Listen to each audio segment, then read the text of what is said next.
Good evening, everyone, and welcome to the Monday, February 3rd, Town of Rhinebeck Planning Board meeting. We have everyone here, so we have a quorum, and we have a couple of things I want to add to the agenda for this evening.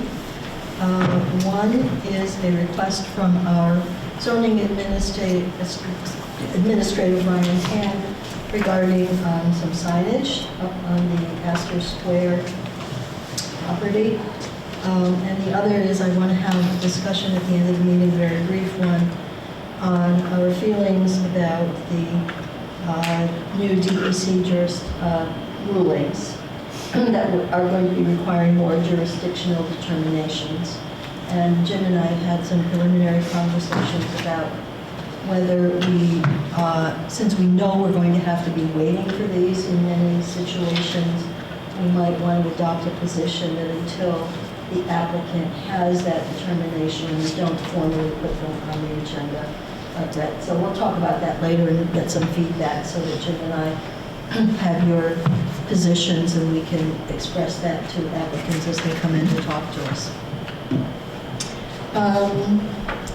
So you have received Jim's meeting notes. Any comments or questions? Hearing none, may I have a motion to accept them? Second? Second. All those in favor? Aye. Opposed, abstention, motion carries. You have two sets of minutes, thank you, Gretchen, January 7th and January 21st. Do you have any corrections, additions to either of those sets of minutes? I have a motion to accept both the 7th and the 21st. May I have a second? No, second. All those in favor? Aye. Opposed, abstention, motion carries. At the request of the applicants, Swiss and Prinz, they have requested a postponement of the public hearing that was scheduled for February, February 21st, correct? 18th? No, I'm still looking at January, apologize. Yes, it was scheduled for our last meeting to take place on the 18th of February. They have requested that it be postponed and to March 17th. So this is by way of making this announcement both to us and formally to the public as part of this agenda this evening. This evening we have no new applications, so we're going to have to wait a couple minutes. I think, yeah, Jim, if you don't mind jumping ahead to the Alexander Lloyd time extension, that should get us through a couple of minutes. Do we need a motion for the postponement one? Well, we can make a motion just to be safe. Can we have a Second. motion second? All those in favor? Aye. Opposed? Abstention? Motion carries. Thank you. Sure, so Alexander Lloyd, if you remember, I have it up on the screen. This was a site plan special use permit approval for a house on the Hudson River. It was off of Morton Road. The house is down here, kind of on the edge of the slope with the septic up on the top here. He was approved back in September of 2023. They came back in for a extension on August 8th of 2024, which was within the 6-month period within which Melody had signed the plans originally back in February of 24. He got us to an extension to February 6th of 2025. He's not quite there to be able to start construction. Still working through some of the final issues on that. Nothing is changing on the plans, but he is requesting a second 6-month timeline extension for this project. Since there are no changes to the plans requested, and they're moving forward to move them as previously approved by the planning board, I think this is mainly just a timeline and paperwork issue. And if you're in agreement, I recommend that we do an extension request. We would extend the satisfaction of the site plan only from February 6th to August 6th, 2025. The special use permit still has an extension that's valid until August, so he doesn't need one of those right now, and he believes he will be under construction hopefully in the next few months.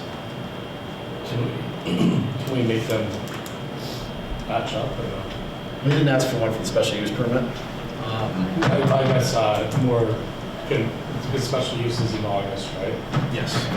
We'll go to So August. it makes sense just to make them run together. Instead of going to August 6th. Is that something? Because we are doing this beyond, let's see. It's supposed to be 6 months, but if it's 6 months and 2 days, I think that's your prerogative. Oh, okay, I didn't know it was that close. Yeah. Just, it makes sense with permits. If we have the ability to do it. Yeah, it will be the same. typically I'm they'll sorry. come I'm sorry, it will be the same. in time if they need another You're saying one. it will be the same? I'm sorry, it will be the same. I was reading the wrong date. So the special use permit is valid until August 6th, 2025. What he's asking for is an extension of site plan to August 6th, 2025. So when we did site plan, it was for 6 months, and we did the special use permit for a year. Does that make sense? Right, so there was, Okay. So it would be the same dates. I was like, wait a minute, that doesn't sound right. Yeah, it will be the same date. So we'll all bring it out to August 6th of this year. motion? So moved. Second. All those in favor? Aye. Opposed, abstention, motion carried. Thank you very much. First public hearing this evening is that of Joel Herm, 443 Mill Road, site plan review for the abandonment of the micro hydro previously approved. Good evening. I'm Joel Kern, 443 Mill Road.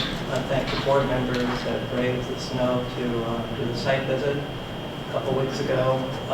It seems like during the site visit, one of the bigger questions was the wetland area, which is now a class 4 wetland for the new regs from DEC.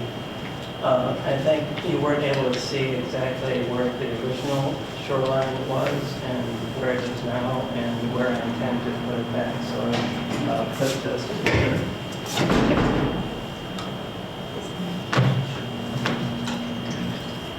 So first top photograph is from 1921 before any work was done.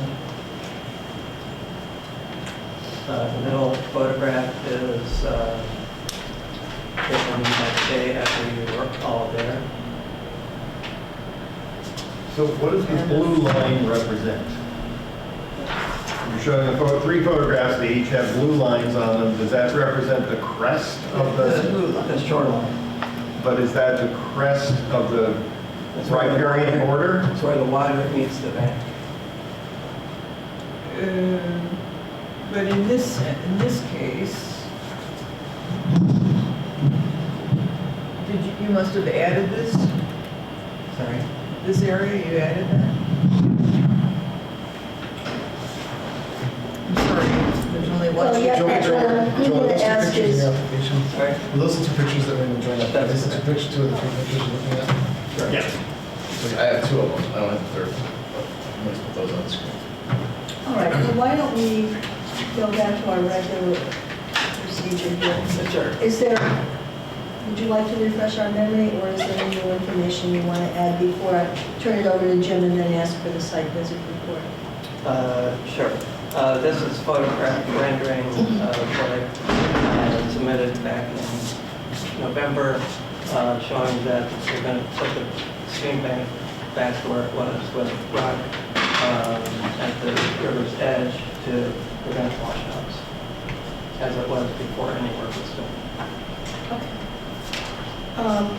Jim? So you've heard my comments before, talking about, we needed a detailed planting plan, which I don't believe we still have. We talked about getting a detailed planting plan from you. That says exactly what you're going to put back there. But besides that, I think at this point, the only other comments that I have are that we're waiting on information back from the DEC on a jurisdictional determination, and Joel did file an Army Corps nationwide permit number 3. We do have a copy of that permit, but we need to get confirmations of where those stand.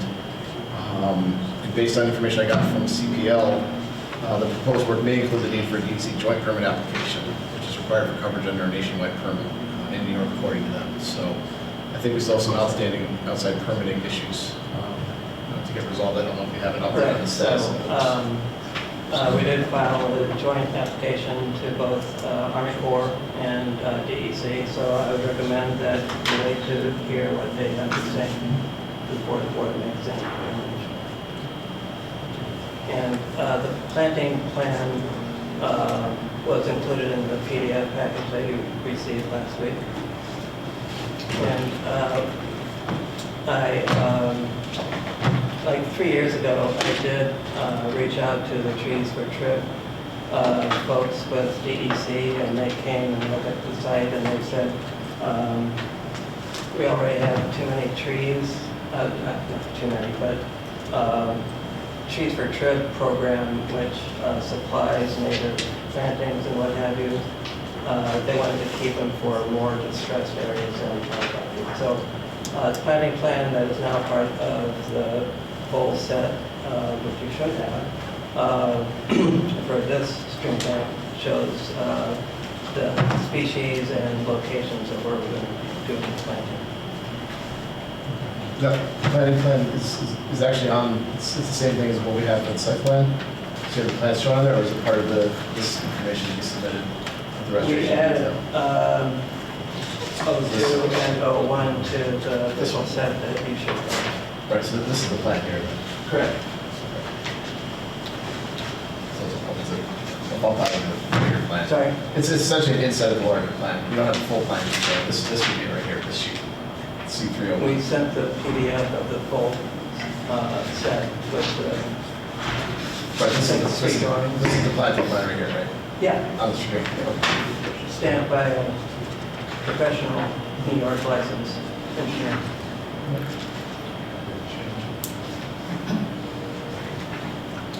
All right, can we ask those who went on the site visit to make a report at this time? We went to the site, it was Greg and then I were there. And what we saw was we dug a channel, we left the existing bank and then dug a channel between, as you can see, between the bank, and this goes for, I don't know, 20-some feet. Yeah, maybe Jim has a pointer you can show.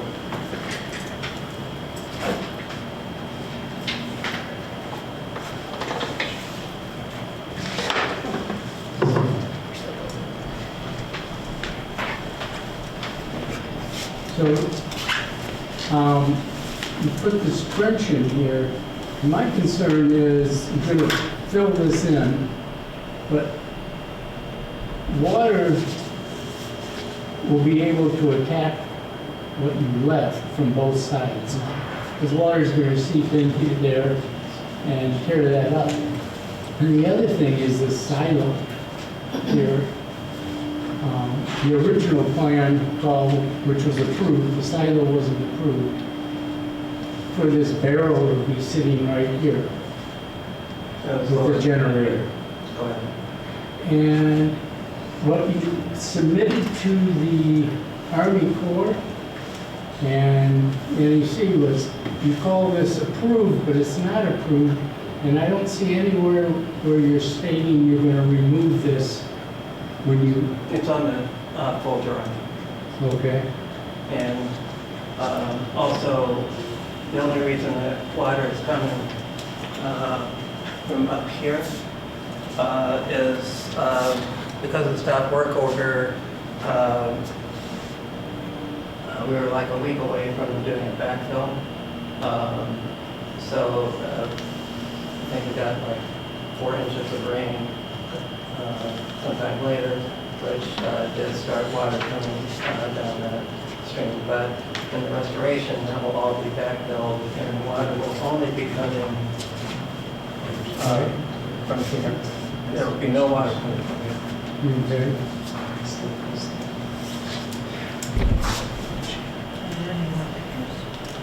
Yeah, I've got a bunch that you guys. That'd be helpful. So it's a better picture of the channel. And I worry about having, because you're gonna backfill with rocks and clay. And if the clay washes through, you're just going to get erosion then on the backside of this.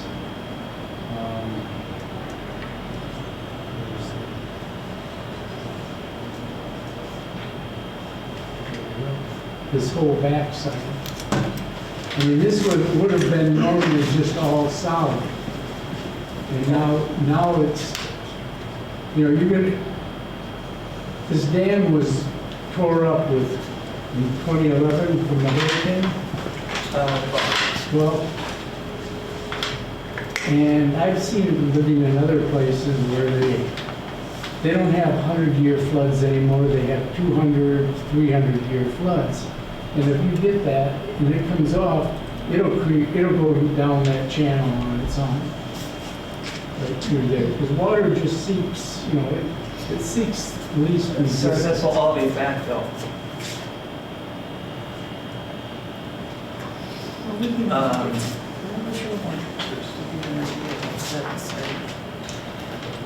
And even those 500-year floods,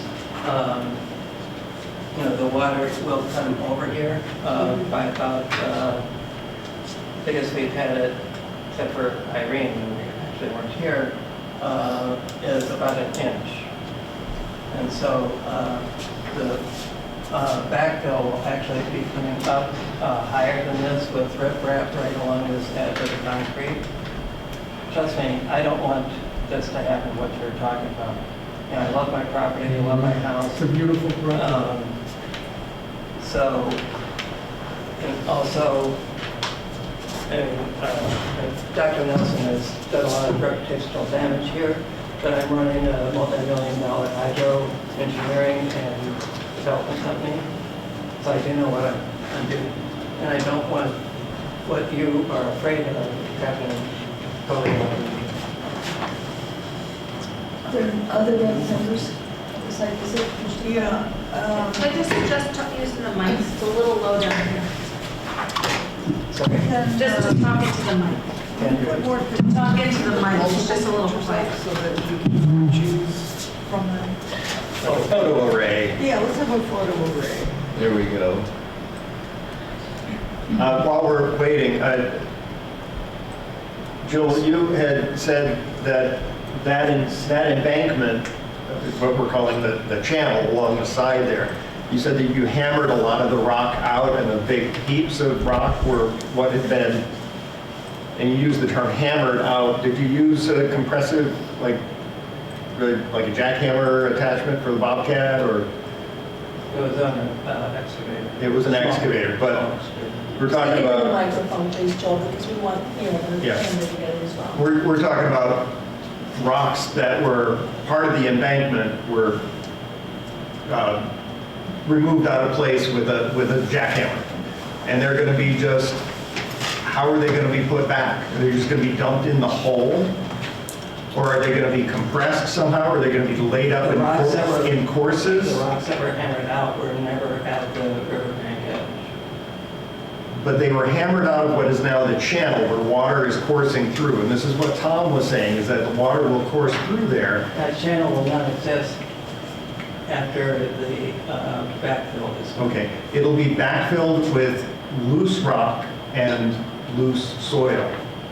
What had been previously tightly compacted and had to be removed with a jackhammer is going to be replaced with material that has spaces in between it. And that just seems a little suspect, like that would be subject to water coursing through there. Water will not be coursing through there. Why? I mean, what it had been before. Finish with the site visit first? Sure. And then get into this? All right, let's hear all of the site visit report, Yeah. please. And then we can add to the site visit, and then we can all discuss what the issues are going to be. Go right ahead. So I don't know, do we have, I'm just going to list what we observed, and maybe we can find photos that illustrate this. Tom already mentioned the And then concrete. microphone, please. Definitely. Tom mentioned the concrete housing, so we have a number of pictures of that. And I'm not sure the size, it might be 6 by 10 or it might be 8 by 12, I'm not sure. But as you can see, it's quite tall and it goes rather deeply into the soil there. We have a trench that was dug into the stream bed, separated from the stream flow by a narrow length of rock and soil. And I don't know if there's a picture of that. One of the questions that I had is, was anything added to that narrow line of soil that was separating the trench from the stream? Can you answer that? There might have been a few rocks, but that's not there. No soil. No soil. Okay. All the Then, work was done in the dry. yeah, well, it was dry perhaps when you started, but it's not dry now. Because it wasn't backfilled, because it's not workable. There is also the back of the concrete retaining wall where, as has been mentioned, material washed away. So we have that concrete wall kind of standing there with not much to support it. There is a large pile of rock that was removed from the stream side, reportedly broken up with a rock hammer, and it was covered with snow, as you can see. And it's not clear to me how large those pieces are. If a rock hammer was used, presumably they are significantly smaller than they were when they were in position. There was a smaller pile of clay removed from the stream side, also covered with snow. A large pile of corrugated culverts that were planned to be used, I guess, in the trench. Is that correct? Was that the plan? Okay. That would have been covered with topsoil. And then the slope was covered with rock riprap. And I don't know that we have a picture of that. Not in this set.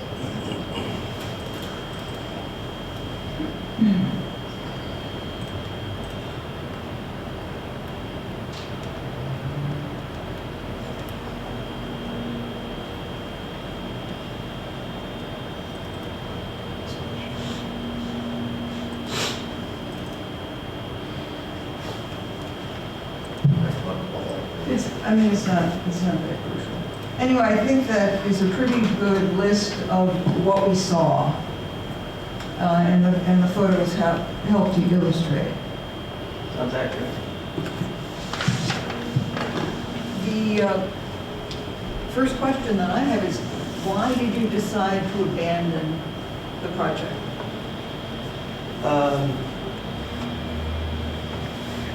For a variety of reasons. The biggest one is my hydroelectric company has gotten quite busy, and I started into hydro after I left Wall Street. I looked at this project, and but more importantly, the federal permit that I've got for the Bard College micro hydro, which is about the same size as this project. It's taken a long time. Number two, kind of like cobbler's children have no shoes. The hydro projects that I'm doing with my business have just taken up a lot of time. But thirdly, I'm partnering with Mesa Engineering out of Tennessee, with a group that has a new drop-in UL-listed microhydro unit, which I'm pretty excited about. So I might be coming back to the board in a year or two with that system. When we were at the site, you said that the company that you had planned to use for what, the turbine? Correct. Went out of business. That's correct. And there was another company that had some of their intellectual property. Correct. And you started working with that company. Correct. And presumably they suggested to you a different way of doing this than what was approved, is that correct? That is correct. And then why did you not come back to the board at that time? I did talk to Brian. It's the exact same turbine that you all did approve, with 18-inch fixed blade turbine that has enough power to do about 12 kilowatts. So the new company, Littoral, the company that went out of business is called Ripley. The company that bought their IP is called Littoral. They highly recommended to do the silo, as you call it, the container, which would have kept the turbine and generator in a much more stable and quieter variance. Although the dam has 90 decibels and the turbine, even without any sort of shrouding or covering, is like about 60 But decibels. this is a much more dramatic change to the slope and much greater work. Why did you not then come back to the planning board and ask to make changes? Why did you just go ahead and start to do work? For a couple reasons. Again, I did ask Brian about moving the actual turbine, which is the heart and soul of the project, 15 feet further inland. It would still be within the variance, backyard variance that we got on the original application. And also with this design, you're only going to be seeing this very top part after we did the backfill, which would be less visually obtrusive than just having a naked 18-inch turbine. But you're in there hammering rock and and digging a trench right along the stream edge. Sure, you knew that it would require a change in your site plan, surely. On bigger federally licensed projects that we do, making a 15-foot change and a slight change in the housing, not changing the turbine capacity or output, FERC says just come back with an as-built, and that's good enough. So again,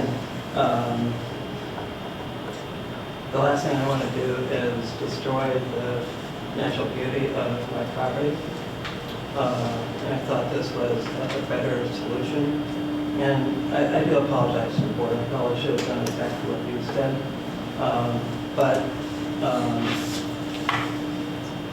You know, I grew up in rural Midwest, and we always trusted our neighbors. I think we need to continue. You, on several occasions here, suggested, implied that Brian gave you permission. We will confirm that. I find it hard to believe that Brian would have told you to go ahead. You've said you've asked him. You have not presented anything in writing that confirms that you spoke to Brian and that Brian gave you the authority to go ahead. And I apologize. I should have absolutely done that. But I'm speaking about your assertion that you spoke to Brian and it was okay. So we'll follow up on that. I don't know if I heard him say okay. I just said. So you may have just said something and you took it to mean it was okay that you could And not again- build out as you were permitted to do. And again, to the board, I apologize. Okay, let's move on. I have more questions, but I'm sure Craig has questions, so why don't we see what everybody else has? Okay. For me. Well, I was there with the CAB, and I shared the report that we did on this in 2022, and there are some issues related to, you had said that this was going to be a run-of-river project? Yes. What does that technically mean? It means you don't store up water upstream of the dam to get more height of the water so you can make more power. You just, whatever the river does is what's been submitted. Okay, so what's the function of this precast structure there? What does it do? It houses the turbine. The turbine was going to be in the floor of that structure, and penstock from the dam would Right. go into the... Does it hold water? Yes. Okay. So this is now different from the run-of-river. And you said It's the run-of-river. your intention is to maybe come back to us again with another filing and revive this all over again? With a different Okay. technology. There was also, you had made a statement, this is a migratory fish path. Correct. And you had told me in the field, I recall, that the only migratory fish that was identified was the glass eel, American. the American eel. And when I asked about how restoring the dam would impact that, you said it's not a problem because they actually slither up the landscape. Sometimes eels do that, and they start at the Sargasso Sea as little clear glassine eels. Right, but they're able to use the landscape to get around the dam. They don't need a fish ladder or any special mechanism. Sometimes they do, sometimes they don't. When we first bought the property, we had Hudsonia do a fish survey upstream and downstream. And they found many eels upstream and many eels downstream, meaning the eels either really rainy spring event, if they can't get the water over the spillway, it's too strong for them to get up that way, they will go around on the grass. And they've been known to go at least 400 feet through wet grass. Okay. What I'm driving at is there anything about the way in which you intend to restore this embankment that might impede the success of the migratory fish? Or have you not looked into that? Or putting back natural vegetation.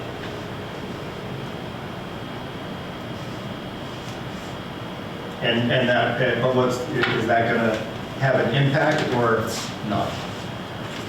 Well, it's the same vegetation that's been there for thousands and thousands of years, so I would think not. Seems like you think it would. I just don't know the answer because you've made some pretty drastic changes to the embankment and Which I'm putting back to the way it was. It will look like this. okay.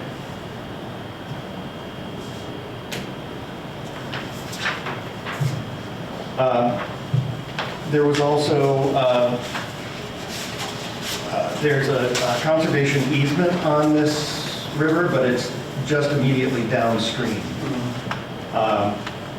And you have a letter, you had shared a letter from the SHPO from 2022.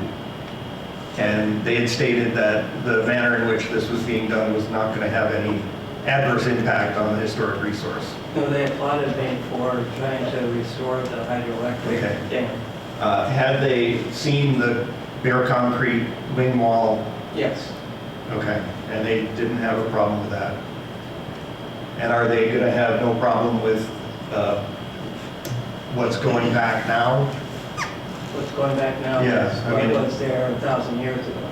Okay. Well, except, you know, the Sucleys in 1889 hammered out a trench in the actual riverbed to put in their penstock to their powerhouse, which was 900 feet downstream. Okay. I think we can press on. I have a couple more. I'm going to ask before we come back to Edna, anyone interested at the table? Any questions you'd like to ask at this point, or comments? Just really quick, the vegetation can go back to resemble 1,000 years ago, but the dam wasn't there 1,000 years ago, in which case it will never be the same, right? The soil is not the same, everything about it will offer something different. And to Craig's point, I think a lot of damage was done. There's material on the side of that stream that has run into that stream. This is you're solving a good energy problem and creating one at the same time. And so when putting it back, I think it should be even better than before. So if there needs to be a fish ladder as a precautionary measure that maybe they need, put it in. Let's go better, not just what the vegetation looked like. That's my. Well, let's wait to see what the DEC says. That's fine. Let's have the conscious thoughts about the land, about the animals there, and really give it its best. Thanks for your opinion. Who do you propose to do the actual work of the restoration?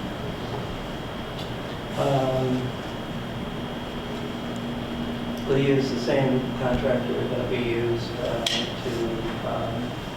put in the system. And who is that? Here in Rhinebeck. He loves you. Starts with a B. Vosper? Vosper, thank you. Great guy. And, He was the one with the rock hammer. all right, and has he done stream side work? Does he have experience in doing stream side work? He does. He's doing the barge college project for us. I don't And remember his last name. why was it necessary to break up the rock, to remove it?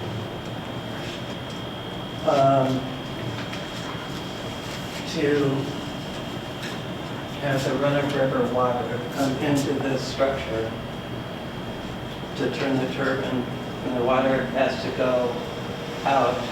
I understand that. What I'm asking is, what I saw was a lot of rock that looked like it had been there for a very long time, but they were large boulders.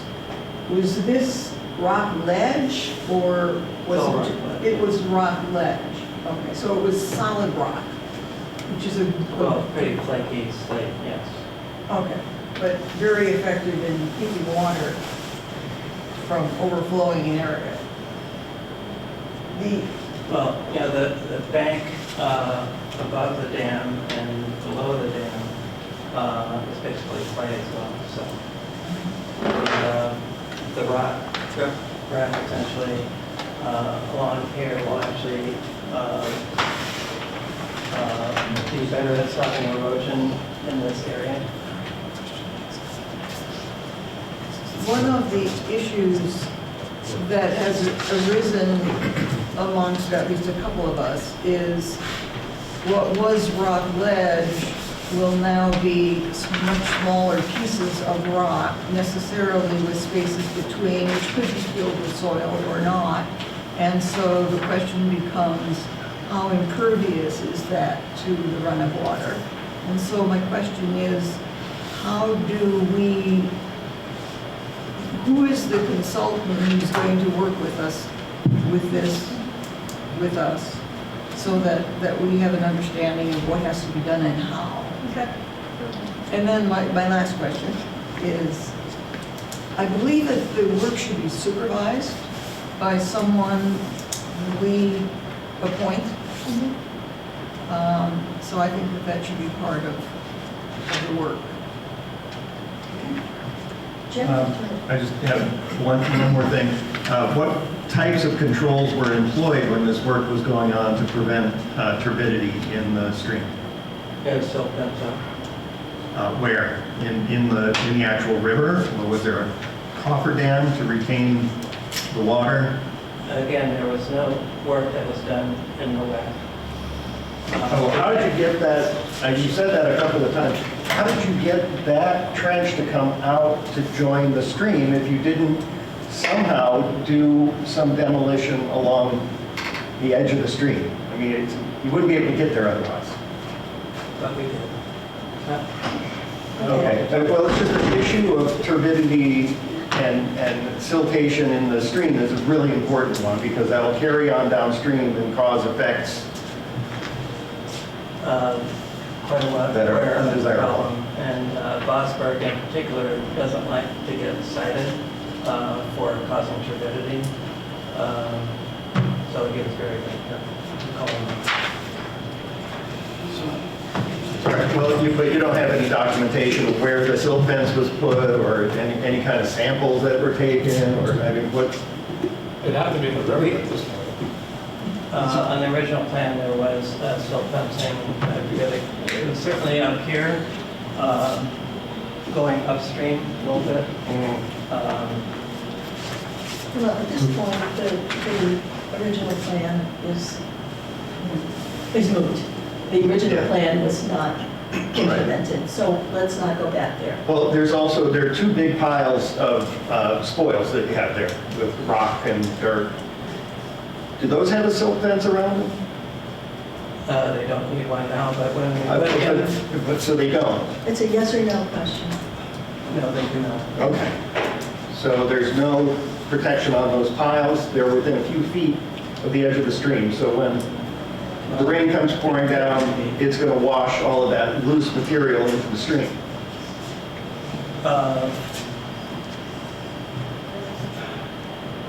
Yes. I'll answer. Okay. So that's all I Thank have you, for Jim. now. So I just wanted to mention, it's not in my memo, but I did reach out to CPL to find out if they would be able to do the assessment for this. I think it is a little bit of a unique situation, something the building department doesn't necessarily do on a daily basis, and they do have engineers who can come out to take a look at this. It's a kind of a specialty thing. We've had one or two of those in the past, so I would recommend as part of the approval resolution, if we want to get to that point, that we ask Joel to make sure that he will, we want to pay for CPL to do the essential construction inspection work of this from start to end to make sure that it's done properly and that they're confident that it's been done right so that it won't wash out. The proper things are done until it's all stabilized, over time, that's one things like that. So we do this when we do a specialized needs, and I do recommend we consider that. You may recall that the same situation arose with the train construction, and as reports from the building department here indicated that they did not feel qualified to inspect the construction of elevated trains. And so the applicant at that time agreed to bring in an outside consultant to be the inspector on the job. And I totally agree with Jim that this is such an important project and it has to be done right. And we'll have to have our own, with your permission, of course, inspector on the job to make sure that it's done properly. Would you all agree that that should be part of it? Because it should be required. All right, Jim, you want to continue? Oh, no, that was it. That was just my last follow-up. I didn't have it done, but I wanted to mention. Okay. So we can reach out to them when we're ready to make any condition here. In the midterm, could we request that some silt fence get put up and things get properly contained while we're trying to fix a messy situation that seems to be thinking it's not a big deal? Absolutely, and that's something the building department, zoning administrator can certainly take care of. All right, so let's, I mean, I think the site should be contained as soon as possible. Good point. Well, the biggest cause of silt right now is... I don't really care. we're just going to continue here. So we have by consensus an agreement that we will ask Brian perhaps to discuss the situation with Mr. Hearn. He may need to make another site visit and make direct recommendations to Joel about what he needs to do now to contain any further disturbances or issues on the property. Is everybody in agreement with that? Yes. Of course, we are waiting on, we will be waiting on DEC, and so at this point, unless there's more to come before us tonight, I would entertain a motion to continue the public hearing. Question is to when? I'm not sure that we'll be ready in a month on this. I would recommend we maybe go out 2 months. So that would take us to when, April 7th? What has to happen in the meantime? We're waiting on DEC. Waiting on DEC. Yeah, okay. And I think with everything that's going on there in the backwater. I'd also like to allow Brian the time to get out there and to make his recommendations, and then I would be recommending that Brian go back and make sure that everything that he's recommended has been put in place. So I'm building in a little extra time for those steps to take place, if you all agree. So may I have the motion to go to April 7th? So moved. Second? Second. All those in favor? Aye. Opposed? Abstaining? Motion carries. Thank you, Joel. Could I make one request? Certainly. Can the board request Brian to keep the stop work order contained to the, No, sorry? no. Stop work order is the stop work order. It's outside the planning It's board outside the jurisdiction. planning board jurisdiction. Brian gets to make that determination. If in the field he has other things he wants to say or recommend, he'll get back to us. Thank you. Thank you. Good evening. The next public hearing this evening is that of Simon Sassenberg, 18 James Street, site plan and special use permit, repairs and improvements. Good evening, my name is Sean Kemp. I represent Simon Sassenberg, the owner of 18 James Street. This is a continuation of public hearing from last month regarding some improvements to his home. I think at the last meeting that we were at, we left with, and the board, please correct me if I'm wrong, but I think there was 3 major areas of concern. One had to do with the replacement of turnings and that we had, and as well as the banisters and balusters.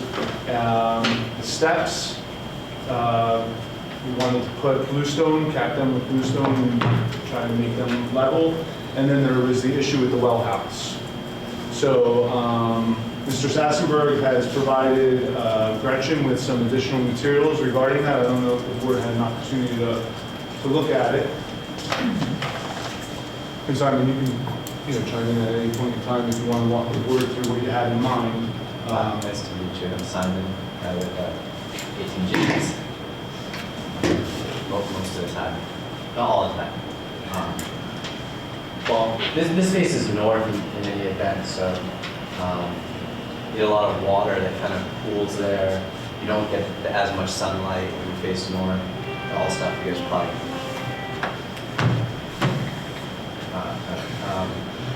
So you get a lot of water and ice that just kind of sits on those front steps. But moreover, and it's hard to see here, but this all here was 100% rotted through. Like you can put your finger through there like butter. And these posts, well, they look nice in this photo, but they're rotted through too. Like, I mean, you could put my son would take his hammer and screwdriver and poke holes through it. But I guess to address, I was hoping to address the well house first, because I think that there's a very well-founded effort to maintain the historical integrity of the neighborhood, and I think this house, in the position that it's in, as you enter the neighborhood, you want to see continuity of historical preservation. So the well house on the left is a photo actually from many years ago. I found it online. When I say many, I mean like maybe 8 or 9 years ago, prior to when I bought the house. And I did a lot of research about well houses and lattice work like that you get at Home Depot is not typical of historical well houses, nor would asphalt shingles be. Actually, there was a famous photographer from the 19th century. His name is, I wrote it down here, it's interesting, James Rule Smith. He was a famous well photographer. He went around mostly New York City and upstate New York photographing wells. I mean, I guess it could be exciting. And most wells didn't have houses whatsoever because you wanted quick and easy access to the well. And it was only in more affluent neighborhoods did they have well houses, at all. Forget whether they're ornate or not. but they certainly never had asphalt shingles on them like the one that is there in the left-hand photo. I opened it today, the hatch. I know you guys made a site visit. It's a bit rickety and you know, like algae forms on it. I put my tape measure as far as I could go down there, which was 20 feet, and the water is like way deeper than 20 feet. Like I was reaching down in there, and so I have concern that like if it's not properly locked up, if I'm not, well, forget my son who's not tall enough yet, but I'm worried that people like, you know, some teenagers that are looking in and drop their iPhone, think they can reach down and get it and fall in. I want to make sure that it's safe and locked up for the neighborhood. And so the design on the right, I'm basically looking to put wood shingles on this, take out the lattice work, and redo some of the boards that are rotting and paint it white like it is currently right now. I think it will still look nice and it will have the, you know, maintain the historical integrity of the neighborhood. I'd like to put a lock on there, you know, so that no one can get into the well for safety. So that's the first thing that I'm... Just on... Yeah, of course, sorry. The conversation last month was somewhat about keep it or not keep it.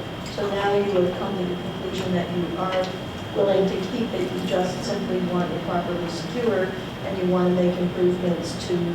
That's correct, and that's in response to the sensitivities that were expressed by the board regarding... And I historical did go back and character. look at the HAPAC report, and they did recommend that it... They did, yeah, I think it came out the day after our meeting, and I think the last sentence referenced it, if possible, they'd like Yeah. to retain that, Okay. and so we were...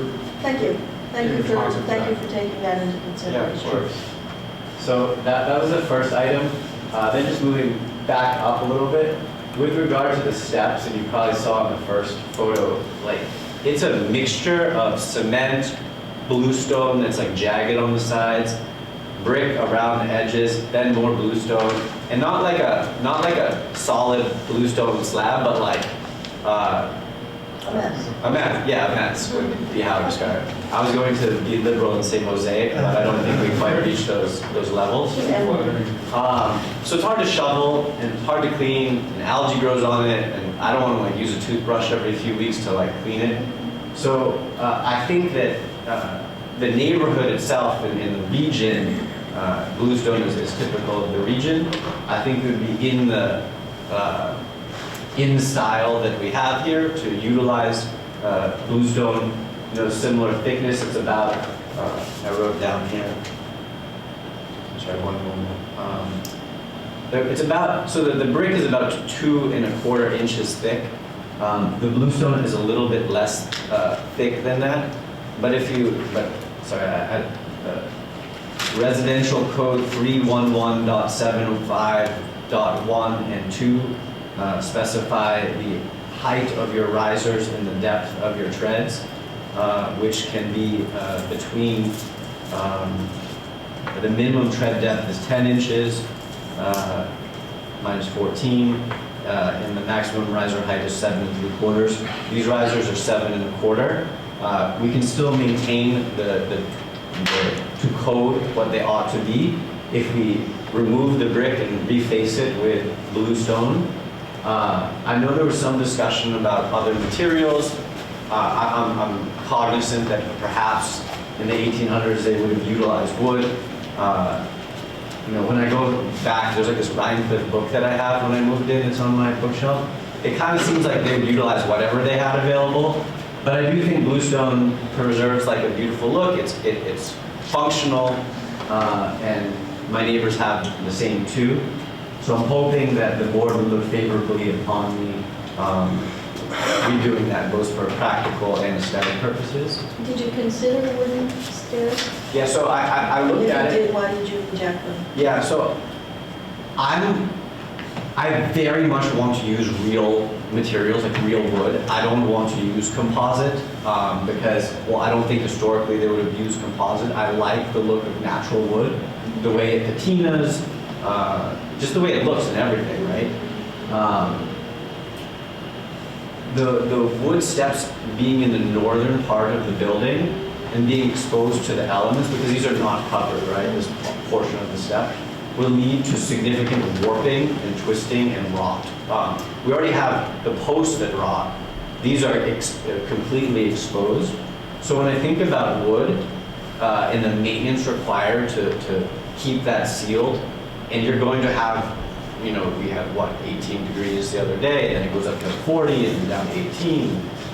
It's going to just be, and it's much more slippery when like you get like a little warp, and then like a thin layer of ice sits in there and freezes. Like FedEx guy comes, falls, trips, sues me, my kid falls out. So I think generally like the functionality and a bit, like if I'm not there all the time, and I'm not, it's more difficult to maintain that. All right, anything else? Yeah, so I could go back up to the porch. So I think if we look at the very first photo, if we may, for a moment, you'll see that there's like a colonial Victorian collaboration going on here with some square posts, which are certainly not original, and maybe they were added because of code, or maybe they were added for a variety of reasons. But in any event, they're square, and that is not in the style of the rest of the Victorian nature of the posts and the detailings in the corner. To bring it back, to elevate it, to use what you were saying about trying to improve something beyond what it is, I think it would look much better and be more historically accurate if we went with round, they're called balusters, and the handrail, instead of it being like jagged, to be a little bit curved, which I think would be very much in the nature of and the style of the posts. So you're talking about the individual pickets that make up the railing? Yes, the railing balusters. So I turned everything sideways because it couldn't fit on the page correctly, but you'll see that they're like square. And I think one thing that's difficult to see is that this is the bottom, like where the down here. Yeah. It's like, it goes down and in. It's like a channel, like a channel. of water. So the water just like pools in there and sits there. And I know it's like easier to make that way, but the better way to do it is either to have it like at least flat, so that you don't collect water that then sits on your porch after and create, again, it just like collects algae. So what I propose is this style here, which has a more Victorian element to it. It doesn't, I don't believe that they have to match exactly, because they typically don't, because you don't have the same like dimensions to work with. But I thought that would look nicer, and I was hoping that the board would be on board with that. And then the posts, the problem is that the posts themselves, these were rotted like 100% through. If I could have just like filled it with wood filler and painted it, it would have made my life a heck of a lot easier. I would have loved to do that. I like the historical style. I don't want to change the historical style. After a significant amount of online research, the post below, I believe, is a very close match, especially even that bottom fluting that goes out and back in. I think really captures the essence of the style of the first one. Again, these were made many years ago. They're not on the shelf to rebuy. If they were, I would love to buy them. I couldn't keep them all. There are two that are still on the siding that I want to keep and not change it to the extent possible. There's a lot of termites going behind, and not only termites, but carpenter ants behind. They get in behind there. They left as we sprayed the house and so on and so forth. But I believe that these columns represent the closest match that I could find, both in style and in diameter and of the post as well. And yeah, I mean, there's a slight difference that there's 3 little carvings instead of 2, but otherwise I think it's very similar. And I believe that's all the elements of my request for renovation or fixing. Jim, anything? We did get a hit back response. I assume everyone has seen that. Otherwise, I would just say, we talked about proposals for what we have, particularly with the steps. We're going to need whatever the final decision is, the building department's gonna need a plan that shows what you're proposing to do here. Right now, I don't know if the plans exactly show that. I believe it's updated. Yeah, I think we submitted updated plans. They with this, okay. Is that in the right product list? I didn't put it in the product, This is but just a- Charles, the architect, his plans should represent the request and updated, because we're not changing the dimensions of the steps. So the dimensions are remaining the same, because also the porch opening where you walk up is But only, is it a description or a detailed drawing? Jim, could you go back to the drawing that you were just on, just so I can do a comparison real quick? This was the one.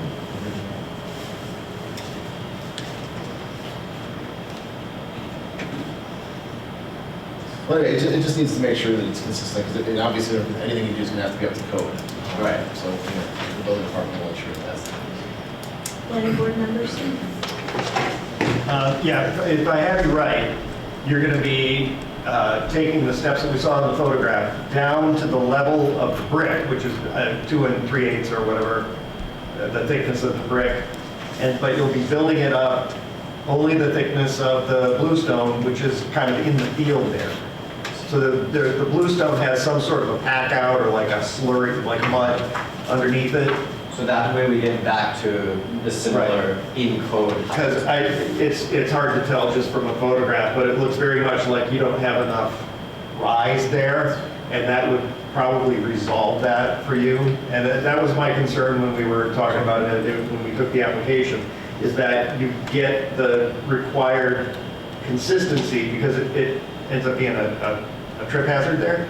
But just from the historic preservation point of view, and I had said to Sean that nothing is more original than the state in which you found it.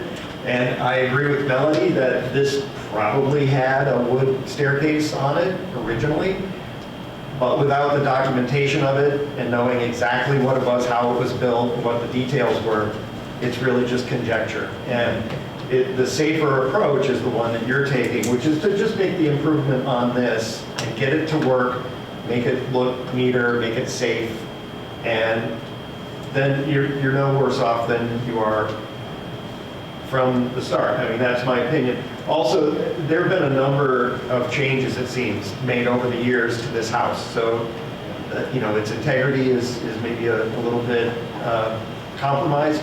Reimagine. Yeah, and I think the goal is to preserve as much of the original material as you can. My concern with the posts is that you keep the proper dimension, and you might find that off the shelf, these 4-inch posts are really 3.5. They're actually, so I didn't mean to interrupt. No. I was cognizant of that. Sure. These are 6-inch, but actually 5 1/4. Okay, When you measure them. The ones that I found online are also 6-inch, but actually 5 1/4. Okay. So we do arrive at, perhaps just by luck, the right Sure. dimension. It's also possible that these are maybe from the 1990s, and I would look to see if maybe it's finger joint material and not a solid wood post, which would, make it a later date. But I just think, being responsible, like you said, you're going to keep the pilasters there, the ones that are engaged with the building. Yeah, the ones which are quite. And those will represent an example, and as long as you're, keeping in that same vocabulary, I think that is a good choice, I would say. And the designation sheet for this house, did you get to see that at all? I'm not familiar with the term. I did call the National Registry. Yeah. It is not on a federal or Yeah, and this is available through the consortium of Rhinebeck history. Actually, they have a digital copy of this that you can look out. There's a little paragraph on and it says turn spindle balustrade. So that's better than if we go back to that, right? yeah, and there's really no way of knowing what those turnings, what they would look in profile. But you do have evidence that when the designation was made, probably in the 1980s, it didn't have turned balusters. Someone may have changed that. Yeah, and these elements get really pounded by the weather, and like you said, it's north facing, so it never has an opportunity to dry out. And whenever wood is kept moist, the rock goes bananas.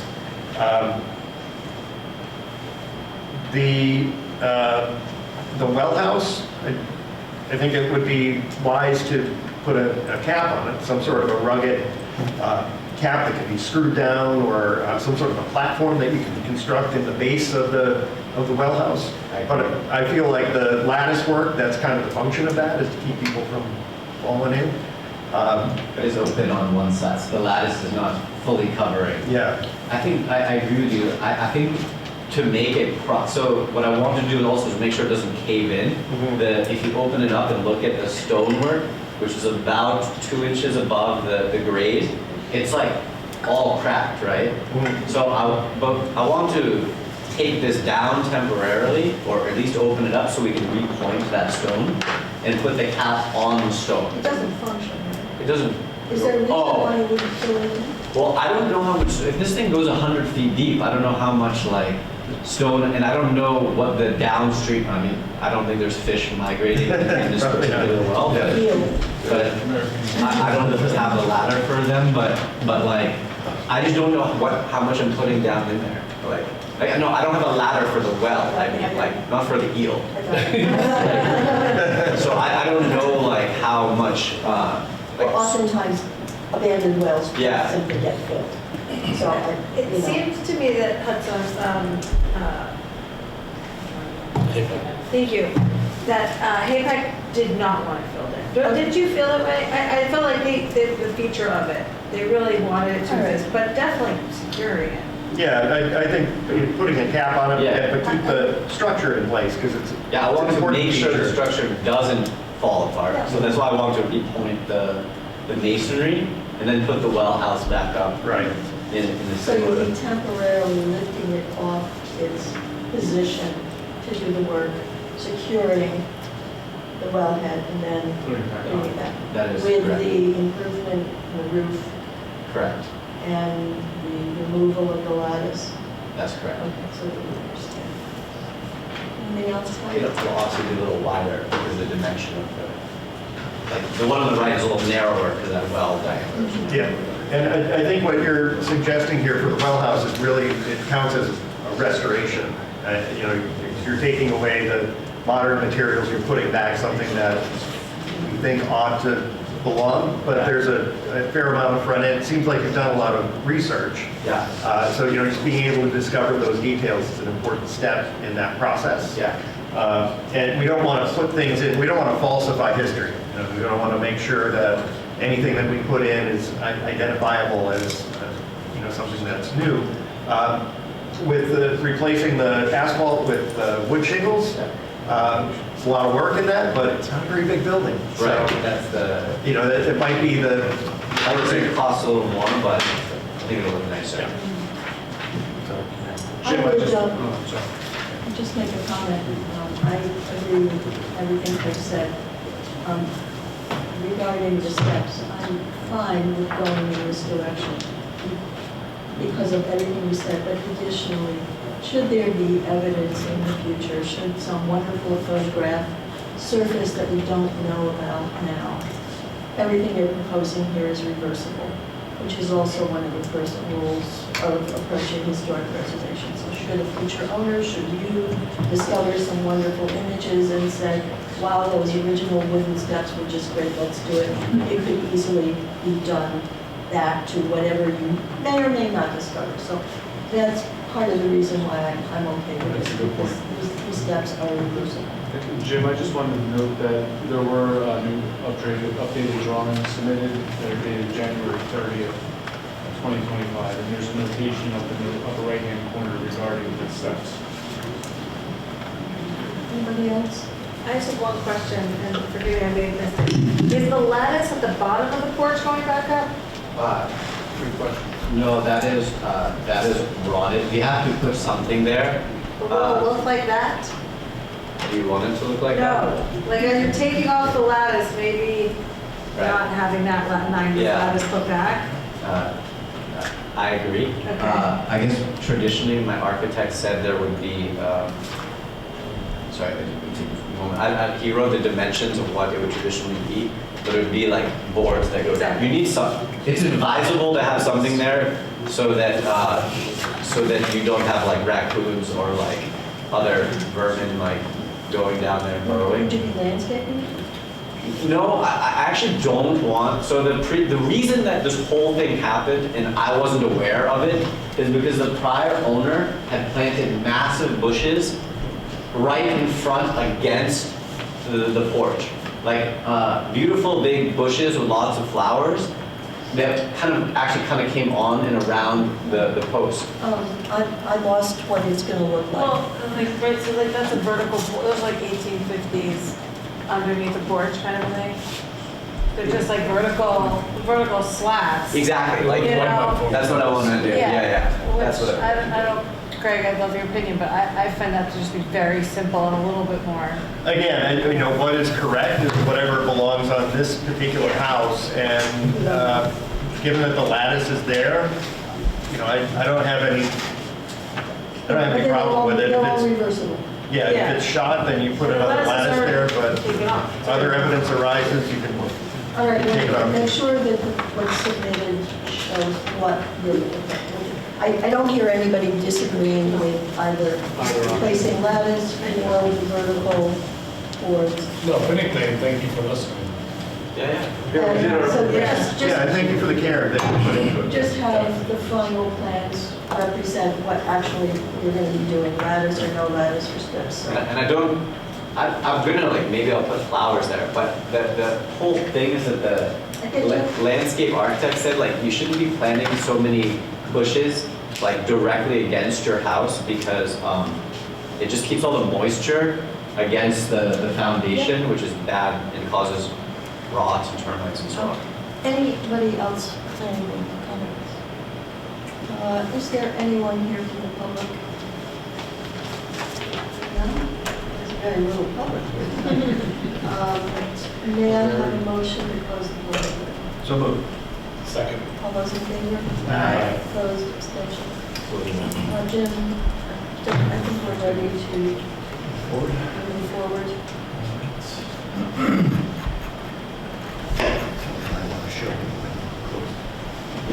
So a draft approval resolution for the board's consideration tonight for the application by Simon Sassenberg for site plan special use permit under Town Code Chapter 125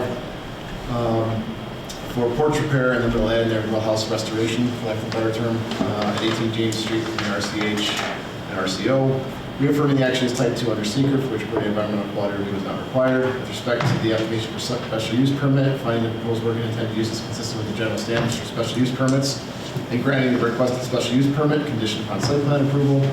With respect to the application for site plan approval, finding the work and intended use consistent with Town Code Chapter 125, and approving the application by Marvin Kempercolpi LLC, dated November 25th, 2024, inclusive of the plan section sheet by Chuck Liscombe Architect, dated January 30th, 2025, and you do have that copy. So, Thank you. authorizing the planning board chair to stamp and sign the above cited site plan, subject to the satisfaction of the 3 conditions listed below. And then reminding the applicant that taking this action further authorizes the planning board secretary to provide the approval resolution to the applicant along with details on next steps required to finalize the process. And that all plan sketches or other materials submitted to the building department for any required permits, including COs and certificate of completion, must match the materials approved by the planning board tonight. Any motion? So moved. Second. Call the roll, Craig. Aye. Edna, aye. Tom? Aye. Tom? Aye. Sharon? Aye. Denise? Aye. Vote aye. Good luck with your project. Thank you very much. You do, public hearing for seeking is that Scott and Kristen Hutchins, Harrow, Shada, Henry and Emmett, the Highway Road, minor subdivision, and lot line adjustments. Okay,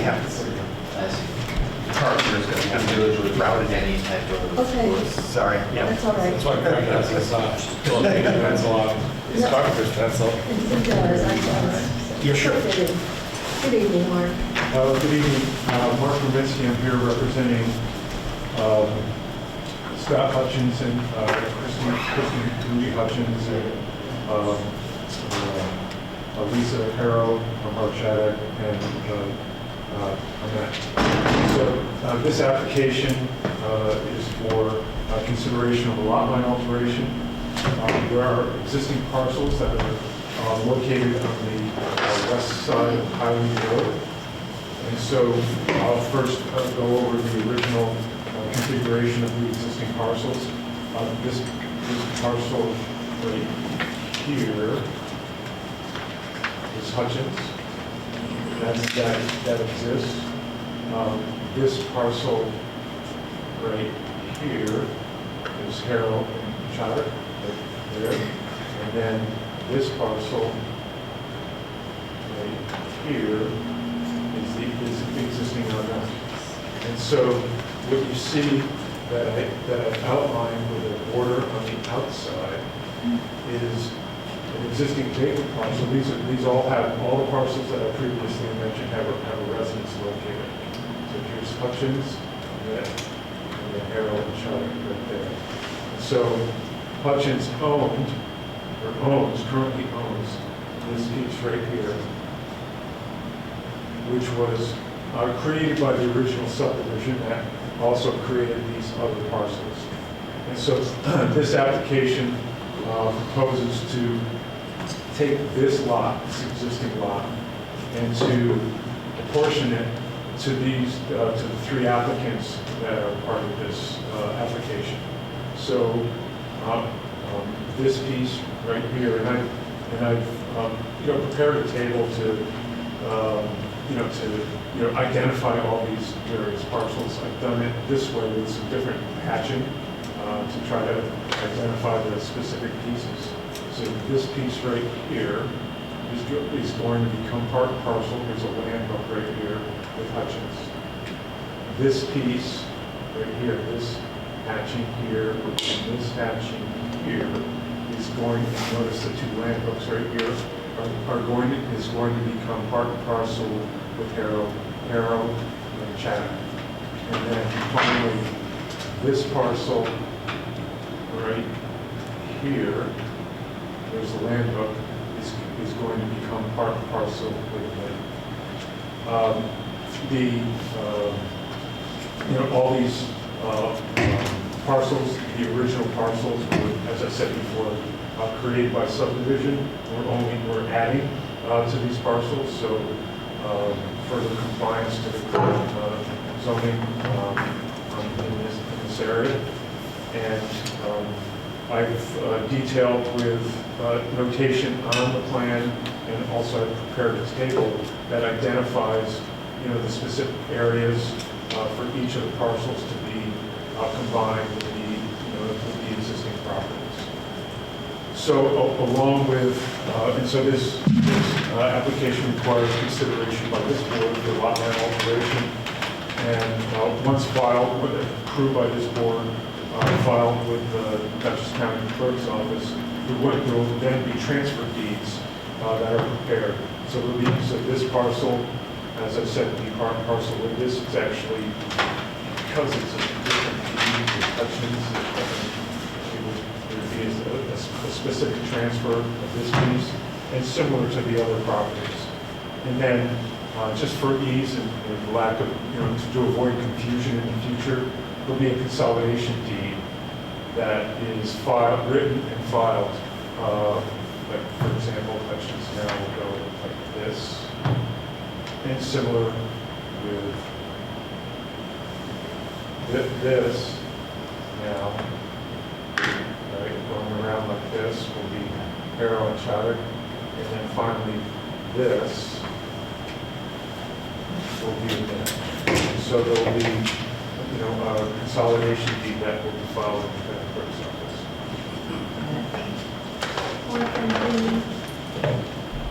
Jim, No, nothing, no issues. you had a site visit?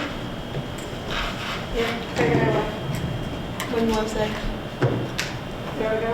It's very self-explanatory, it makes sense, they're trying to protect their land, right, and have more space. And I didn't see any issues with it at all. Yeah, it's really just moving some lines around and kind of rationalizing the size of the lots, and it doesn't make any of these lots potentially subdividable in the future for additional houses. That's correct. And also, so Scott's here this evening. Speaking to Scott, there's actually, as part of the contract with the adjoining neighbors, it's actually specified in the contract that these parcels cannot be recombined in order to make a building. Yeah, in order to make a building. So that's also included. It'll be included in the deed restrictions, which once I draft it, I'll send them to Jim so that he has the opportunity to look at it. And this is up Highly Road, and it's all very clear there, wide open vistas. Burger Hill is right nearby, and if we were looking across at the top of the village's dome for the water storage tank, it's it's a great property, has a lot of really great views, and they want to preserve their privacy. So I support it. It's a good move. Anything else from planning board members? Is there anyone in here from the public? If not, so may I have a motion to close the public hearing? So moved. Motion? Second. All those in favor? Aye. Opposed? Jim, I believe we have to have a seeker approval resolution. Yep, because it's a subdivision, we're just gonna have to run through part 2 on this one. It's an undetermined use. So, quick version of what we've done with these a few times. Question: will the proposed action create a material conflict with an adopted land use plan or zoning regulations? Will the proposed action result in a change in the use or intensity of use of land? No. Will the proposed action impair the character or quality of the existing community? No. Will the proposed action have an impact on the CEA? The answer is no, we don't have any in Rhinebeck. I'll answer that before you. Will the proposed action result in adverse change in the existing level of traffic or affect existing infrastructure for mass transit, biking, or walking? No. Will the proposed action cause an increase in the use of energy if it fails to incorporate reasonably available energy conservation or renewable energy opportunities? No. Will the proposed action impact existing public-private water supplies or wastewater treatment facilities? Will the proposed action impair the character or quality of important historic, archaeological, architectural, or aesthetic resources? No. Will the proposed action result in adverse changes to natural resources? No. Will it result in an increase to the potential for erosion, flooding, or drainage problems? No. Will the proposed action create a hazard to environmental resources or human health? No. Thank you. So with that, the answer to all of those is no. We then will read out the seeker resolution. Stating that proposed action is seeking approval for minor subdivision lot line adjustment from the planning board for lot line adjustments to 4 properties, which will eliminate an existing lot. The Town of Rhinebeck Planning Board, in its role as duly established lead agency under seeker and upon review of the completion of the short AF and associated information, hereby issues a negative declaration under seeker, deeming an EIS is not required, stating such will not be prepared in consideration of the minor subdivision for the property on Highly Road within RC5. In taking this action, the planning board approves the minor subdivision to move forward, and its proposed actions are hereby approved. So I'd like to take a vote on the seeker resolution and the approval resolution. All right, who would like to make a motion on the seeker? So moved. Second. Those in favor? Aye. Opposed, abstention, seeker resolution passes. And now the approval resolution. Approval resolution for the board's consideration for the minor subdivision lot line adjustment. The application by Scott and Kristen Hutchins, Lisa Harrow, Mark Chodek, and Omri and Natalie Emmett for subdivision lot line adjustment under Town Code Chapter 101 for lot line adjustment to 4 properties on Highly Road from the RC5. Reaffirming the prior classification is unlisted, for which part of the environmental quality review is not required. Seeker short form, EAF parts 1, 2, and 3, as well as the approval resolution have been completed. Based upon submitted information, including reports from planning board members on the site visit, finds the proposed work is consistent with the objectives stated in Chapter 101. And with respect to the subdivision, finds the proposed action is consistent with Town Code Chapter 101, and approve the application inclusive of the subdivision lot line alteration sheet prepared by Mark Kaminsky dated December 16, 2024, with an update of January 25th, 2025. Authorizing the planning board chair to stamp and sign the above site plan subject to 4 conditions listed below. And then reminding the applicant that in taking this action, we authorize the planning board secretary to move forward with all the details necessary for next steps to finalize the planning board process. And then all plan sketches and other materials submitted to the building department must be consistent with those submitted to the planning. Motion? So moved. Second. Planning board, okay? Aye. Debbie? Aye. Tom? Elise? Aye. Sharon? Aye. John? Aye. I vote aye. Thank you. Good luck. The third public hearing for this evening is that of Radical Valley Apartments LLC, 65 Bly Road for the minor subdivision. Good evening, sir. Good evening, everybody. My name is Rich Fortunato. You guys gave me a to-do list last meeting, and I think we have satisfied most of that to-do list. Jim, you have your stuff changed on the plan. The stormwater pollution prevention plan was submitted to the town. That has been done. What we do not have is the DEC approval. We did the site plan today, the site visit today. So as far as I'm concerned, I just need that waiting now form of DEC approval. So I'm going to ask, I know what you're going to say, but I'm going to ask anyway. I'd love to have a conditional approval. I do have an email, before you say no, from the DEC saying Bethany says by February 22nd. She should have that signature. Great. But I have to Right ask. in line for the February 18th Right. meeting. I mean, March. Yeah, I do. Okay. Well, maybe so- you'll get lucky. Well, I mean, I'm prepared to wait till March. I had to ask anyway. Yeah. I just don't want anything else. So does everybody else have all their questions answered? Everything? Well, you said there was a site visit. Yes. Just under the wire. Good for you. So would you like to report? Sean and I were there, and it's very straightforward. I was very appreciative that the space in the rock wall already exists and will not be touched. And there's a sensitivity to the trees that are already on the property. There's not a lot of really old growth that we saw. So that was really considered. And the way they're placing the houses was thoughtful for the natural topography, and the landscape sort of leads you to those areas. So it felt thoughtful, and I didn't have any concerns. Yeah, I would second everything that was said, and he's also working on there's a request for a tree removal. Most of the trees on the property are, 4-inch locust, really, really, there's nothing magnificent. There's no big maples or oaks or anything like that. It's almost like this land was cleared at one point, if I had to guess, without approval, but not by the applicant, but or farmed. Yeah, no. So, like Lee said, it really makes sense. They're using kind of the open croppings to place the house already. Obviously, septic and thing is going to affect this one area, but we walked up there. It's like 4-inch trees on average. Nothing major, but They're all locusts. They're all locusts. Yeah, it's almost very shrubby land. They're very shrubby land overall, but it makes sense what they're doing. It makes sense where they're placing the homes. I don't really think we have anything else to offer. Jen, did you have anything? No, the only comments I had is obviously we'd like to hear from DEC, and I do think that CPL should just take a look at the SWIP because one was prepared. I'm not qualified to do that, so they should just take a look and make sure they're okay with it. Who is that? The planning board engineer Oh. should take a look at the SWIP to make sure that they're okay with it. But other than that, I think it's just checking those two boxes and making sure we're okay on those items. Anyone else? I'm going to venture a guess you're not here to comment on this application.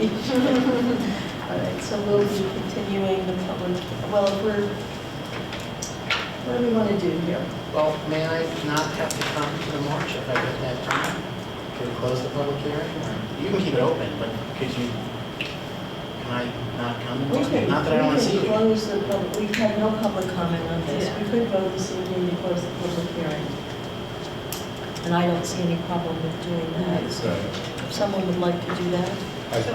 We have a motion and a second. All those in favor of closing the public hearing? Aye. Thank you.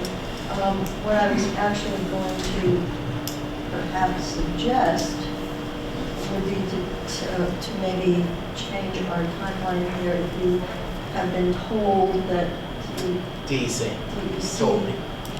So, Well, we could, I don't see a reason why we couldn't go to the first meeting in March rather than make him wait to the second meeting. well, I hope I in have. March. If I have it, Well, we're taking the same chance you are. You know, Sure. we're just giving you the grace of a couple of extra weeks early. Oh, that's where it would land. It would land March on 3rd. Oh, okay, all right, so that's fine. and if they don't have it by March 3rd, what's my, I mean, I'm waiting for them, right? So we're on April, first week in April. Unless you have better information saying it's definitely. Then we could go 2 weeks out. Right. Oh, okay. We'll try and work with you on this. We Perfect, know thank you. everybody's up against it with DEC, and Thank you. we'll do the best we can. So we have a motion to continue to February. We close the public hearing, so we're not really doing anything. No, so we'll Just just, be an agenda item. agenda item for Yeah. March 3rd. May I have the motion? So moved. Thank you. Second. All those in favor? Aye. Thank you very much, and there's no reason for me to come back for the last meeting. If there's something that comes up, You'll let us we'll know. let you know. But Thank I you. don't see anything at this point. Okay? Thank you guys for very following much. up on everything. Thank you. The last public hearing for this evening is that of Alexander Wright, 23 East Road, site plan special use and wetlands permit, tree removal and light brush clearing. I do not see the applicant here. Did we know the applicant? They had asked if they needed to be here, Okay. so. Jim, perhaps you want to just update everybody, and I apologize, I believe we received something from today, which was the response from Eric Kivia and Hudsonia as to the questions that was raised by the applicant regarding the cost of the work. So Jim, I'll turn it over to you to let you walk us through where we are with this at the moment. And I do have some, John apologizes, John Lyons for not being here, but we told him we didn't think we were going to be in a position tonight to meet anything from him, but he has suggested some things. Yes, so as far as I know, we will receive the report from Hudsonia and their recommendation on how to move forward. We have received from the Bella a proposed planting plan. One of the things that needs to be done, and I haven't done, we can talk about this, is to see and talk about and discuss whether or not the plans we have from the Bella you think are consistent with what Hudsonia has provided, and if you're comfortable with what Hudsonia has provided, if we're headed in the right direction in terms of where we need to go with the planting plan and the remediation plan. We did tell the applicant at the last meeting that because we are now in January, now past January 1st, they do have to go to DEC as well for wetland jurisdictional determination. So unfortunately, we're going to have to wait for that to come back. So I'm hoping that they went and applied to DEC after the meeting we discussed it a couple weeks ago. So we will have to wait and see what DEC says related to this, as it relates to the wetlands. But otherwise, just kind of have some discussion about, any thoughts anyone has on the planting plan, what we saw from Hudsonia, and then the letter that came today regarding the additional cost for the Hudsonia plan. Really nothing else new that's come in, no changes in the plans or anything like that. I didn't get a chance to read it out personally, so. I read it and Eric explained why it costs more money because he had to do more work. Yeah, and I had also noted that there was some ambiguity about the terminology that was used by Labella on the planting plan, whether or not it was a gray willow, which really doesn't describe a native species, and they had to kind of figure out where that was. So we kind of have to trust professionals who present things to us that they're doing what they say that they're going to do, and if we have other experts coming in and saying no, that's not what they say it is. I'm glad that we reached out and had the due diligence of getting that satisfied. But there was some uncertainty about the amount of work that went on there, how much disruption there was, where the individual existing trees or bushes had been removed. The tree cutting seemed like they were pretty straightforward. but it's a little bit of a flyer, putting this back the way it was. Well, this will be continued, so those of you who haven't had the chance to read it, certainly will have an opportunity to do that. I don't believe we've not, as I said, unfortunately, I think the applicant only received the Hudsonia response today as well, so we have not heard from the applicant in terms of whether they're accepting the explanation given by Hudsonia for the bill or not. I assume we'll hear something at some Do we point. know what the difference in cost is? It went from something in the 2000s to something that was 1700 to 4200. It was a substantial change. It was really a considerable change. And as it stands right now, Hudsonia is not, there's not enough money in the escrow account to pay Hudsonia for that new bill. So there's a bit of that that needs to be processed as well. And that the escrow account would need to be brought up to a level so that the bills that are outstanding against it can be paid as well. So I know that there's people here who have commented on this before. I will invite you if you have any comments you wish to make this evening. Questions? Sure. So I know that Hudsonia and Rivella were supposed to have addressed the planting, but has anyone looked at the dirt, the changes that were made, if the grade changes were made, was all of that, was there an analysis of that done?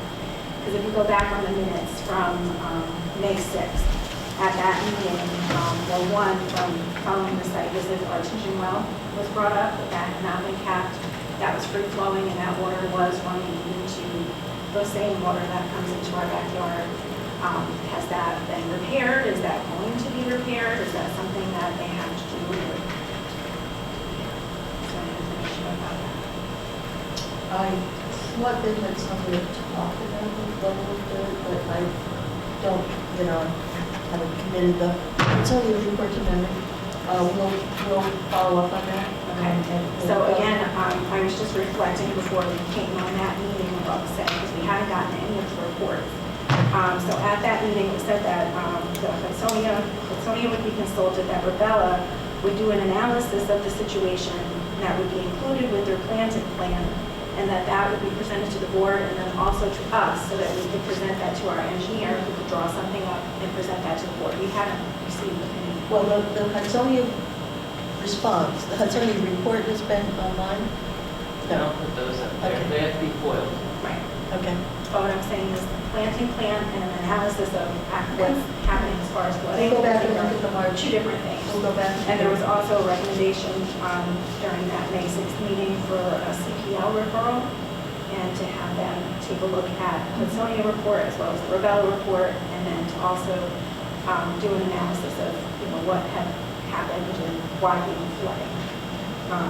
So we haven't received any of that, so we haven't been able to move forward to produce any of this information to an engineer or anyone else to come up with a solution so that we don't continue to flood. Thankfully, it's been pretty dry, so. We'll go back and look at those comments and see where we are, trying to make sure everything's in alignment. All right, thank you. And then also just send in a FOIL, a request for that, for those reports, and then I can send them on. They could be an email, just Do you requesting. have those reports other than just the planting reports? I have the Hudsonia report, and I have the planting plan. Who are you going to FOIL to you? The town? Who's the FOIL voter? Just you can send it to me, and then I'll copy the town clerk on it. How could they claim to put in 57 yards? Okay. 80 yards. 80 tons. All right, any questions or comments at this point? I'm just mentioning to Greg, we did the site visit quite a long time ago, and I don't remember any evidence of any significant fill. Certainly along the stream, what we saw was that all of the shrubbery and foliage or whatever along the stream had been taken away. But I very much doubt that there was fill to the point where it was going to affect water flow.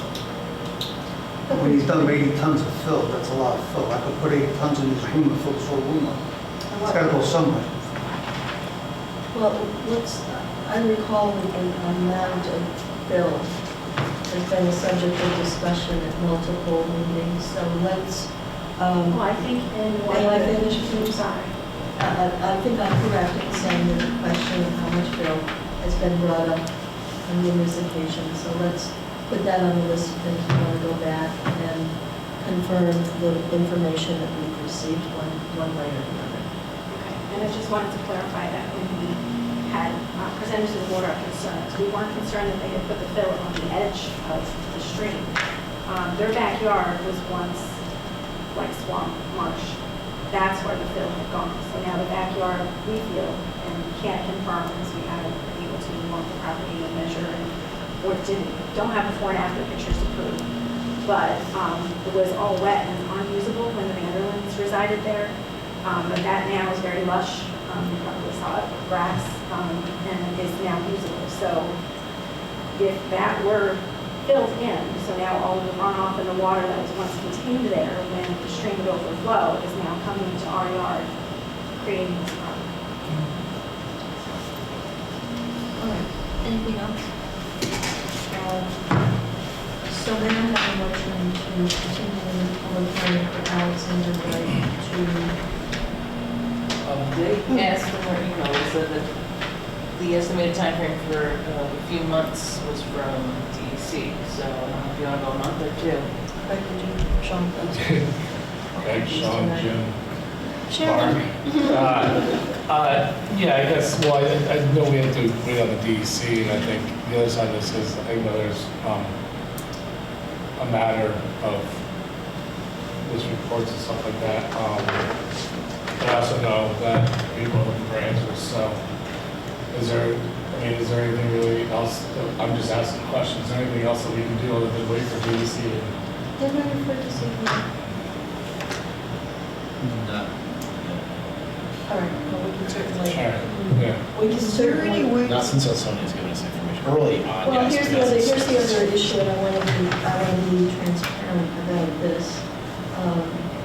The conversation needs to take place with the applicant because of our referral to Hudsonia and the concern about the additional costs.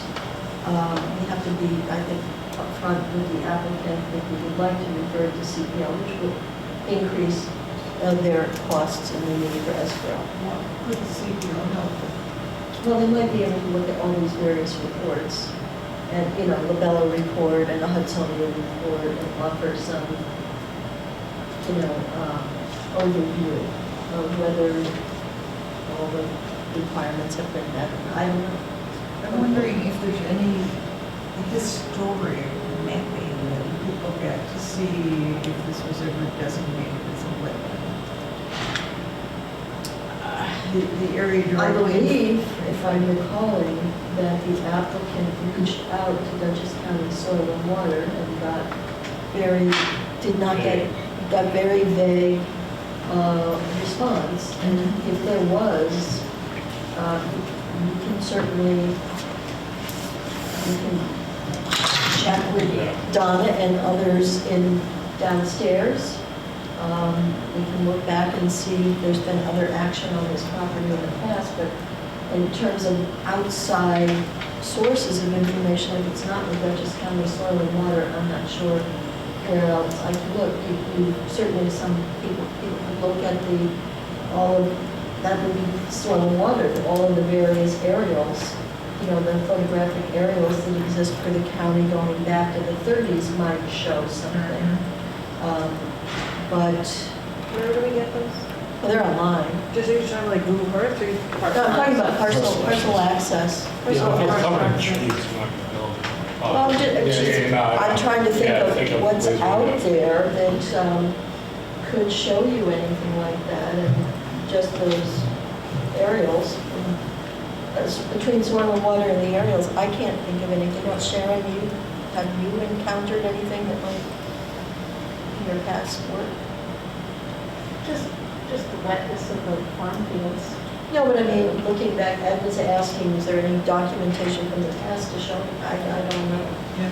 I'm just thinking that if it was a wetland full of wetland vegetation, that could hold significant water, I guess, during flooding.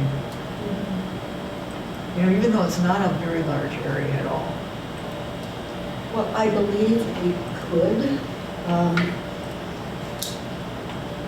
Certainly, before we speak to the applicant about CPR representative, there's no reason why Jen or I can't reach out to Christian and just ask the question, is there any other way of assessing this?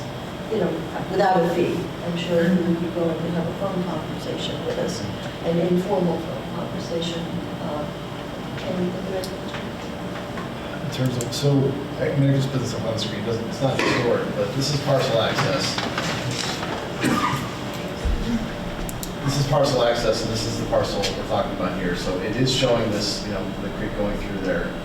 What it doesn't show is what I think is right about here. So as we know, we have the new New York State DEC mapping. We don't have anything specific, but they do have what they're calling informational wetlands mapping. And this is what dictates whether or not, you know, I send people off for jurisdictional determination if they're within 800 feet.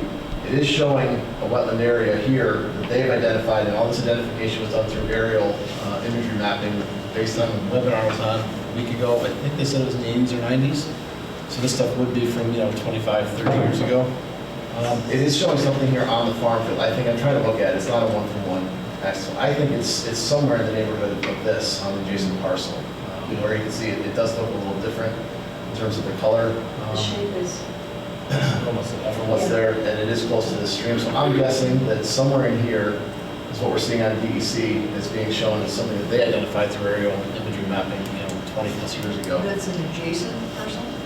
I believe, it's hard to tell one for one, but I do believe that it's in this area here. So that's why we that, and because the stream is going through, is why we said they need to make a jurisdictional determination. But this is the best I can do for anything that's historical. Like I say, probably 20 plus years old in terms of when they assessed it. But it was done through aerial imagery mapping. Some site locations, but mostly aerials. Well, it was my understanding that the wetland plants that were on the property that had been removed, like the, what are they called, skunk cabbage and Phragmites, there are other, you know, inherent, like, native to wetland plants that were removed. One of the things that they do is, like you said, they'll soak up water when it rains, but also when it doesn't rain, they dry everything out and make space for the next rain. So they kind of act as a reservoir that empties and refills and will prevent the onslaught of water in heavy rain. It was had a lot more heavy rain in recent years, but they did put down topsoil, but we don't know if it's all still there or not.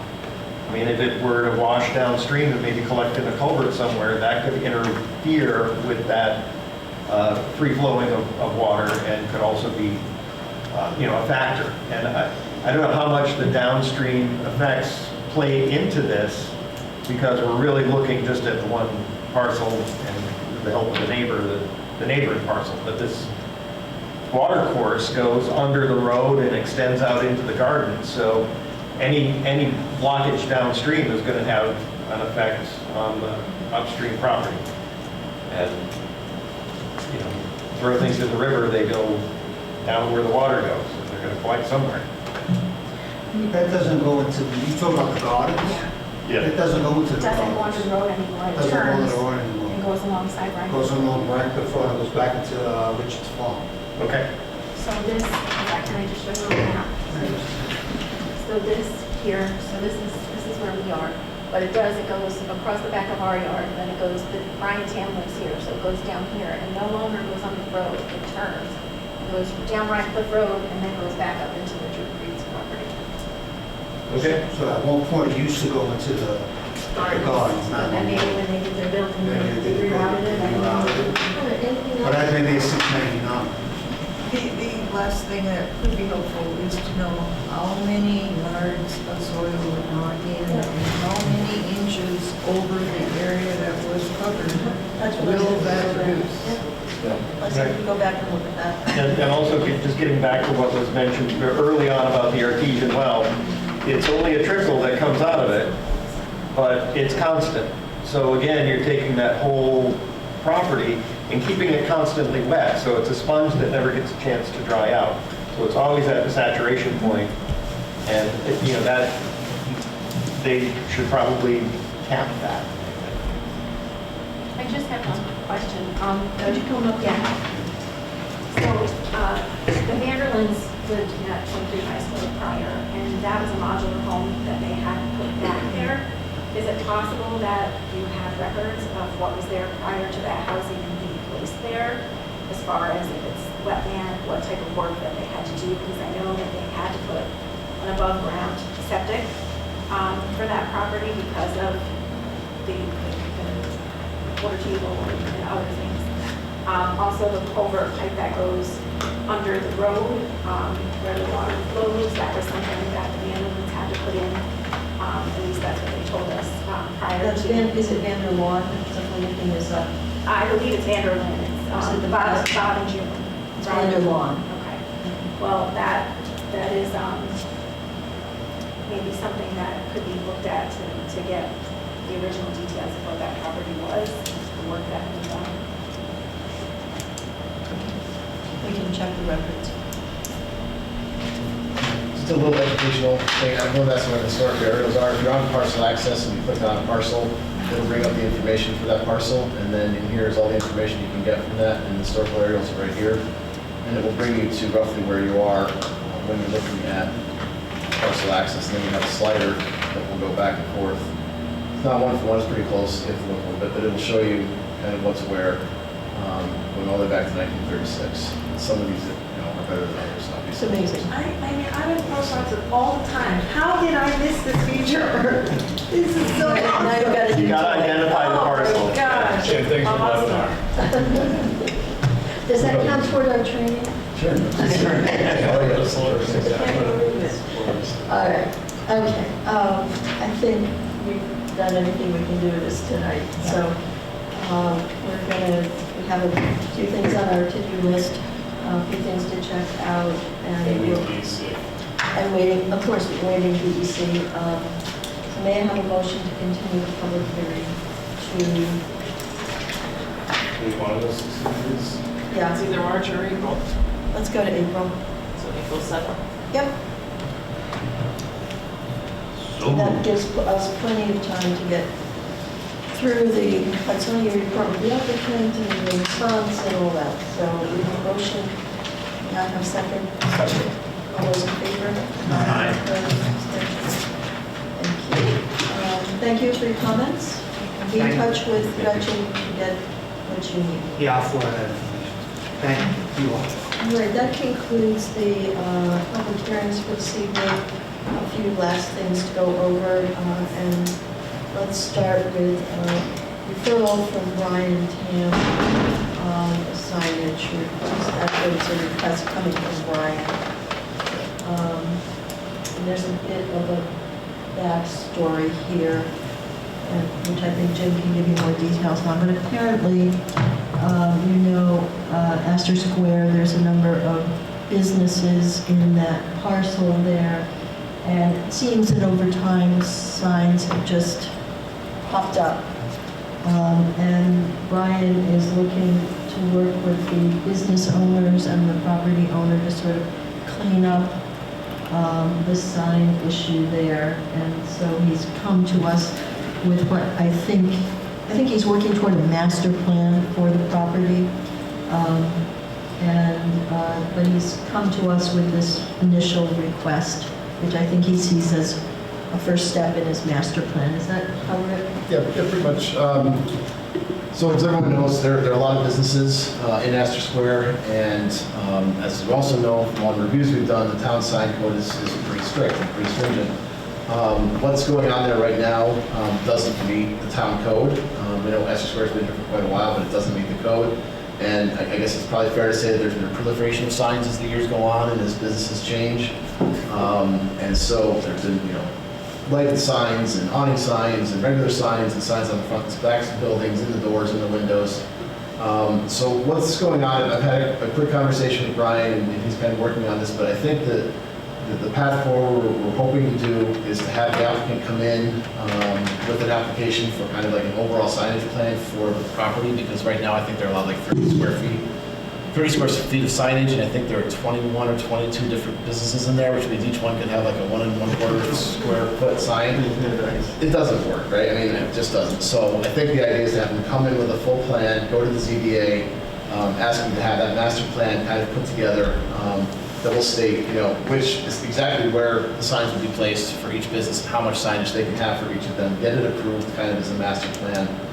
Moving forward, so the only thing then the planning board would review would be, as the signs come in, make sure you're okay with the design and that it's where it's supposed to be. But we'll then have that plan, and these will all be legal. But as he's working through it, some of the applicants, this applicant in particular, has filed for a sign permit. I believe, if I remember what Brian told me today, they currently have a sign here, they have a sign on the other side of the building, and they also have some essential signage in the windows. I believe they've agreed to take up everything down except for this sign that remains here, or maybe they're replacing the one that exists. But Brian has said that he thinks that this is kind of going to be where we head with the master plan, something to this effect. He's okay with this. I think it makes sense. This is currently on the back side of the building. It doesn't face the road. But this is where we think we're going. And so he was asking if the planning board would be willing to take a look at this and essentially approve it tonight. Since the submission has been made, knowing that it will be part of the overall master plan as we move forward, that there is a plan being put together, but it's not quite there yet. Are we looking at Route 9 for the building? Yes, this would be, So this is what used to be Allstate, or is it new occupant? I believe they're there. Well, if it's the one I think it is, it was Allstate. I mean, if I'm looking right straight through across from mine. Anyway, Google Maps, this thing's on the side. Last time was the base. Is the thought that they would have a consistent scheme of black background? It's not even that, it's just that unfortunately the way that the code is written, every sign that goes in is essentially, Right, because we just don't have the permission in the code. will they all be on the monument sign up front as well? Yes, the monument sign will still remain, I believe, so And so all 21 will be on the monument sign? as they are now. That would be my understanding. Again, we're still working through this, but my understanding is we keep the monument sign and then allow everyone to have a wall sign and then maybe something else to go with it. But this is the proposal right now that Brian said he thinks is consistent with where he sees it going. I don't have a problem with it. I mean, obviously we need signage for these businesses to be able to find them. So are they going to go out and make this sign if it's approved, so that when the whole package is looked at, maybe we want to change this? I mean, is that going to be okay? I think the idea is that we wouldn't have to change it. That this will be consistent with where we think it's going to go. And this will be consistent where we think we'll end up with the future. When we So do, this they take. right, when we do a master plan, I don't think the master plan, and again, I'm not really working on it, but I don't think the intention is that we're going to say what the design standards are. We have all the standards for signage. It's going to be more, this is a master plan of the size and location of signs. They're still going to have to come back to the planning board. If they want to come in and put a, super bright neon sign that, is all these colors and it's a mix of 10 different neon colors, I'm going to like it. We'll still have the opportunity to say that doesn't fit. But the locations and the sizes are, I think, what we're really focused on. That looks fine. So this applicant is the wealth advisors who are renting the space. It's not, is it still Reichert? Yeah. Is it? Yeah. And the whole complex only gets 32 square feet? As the code is written. That's the issue.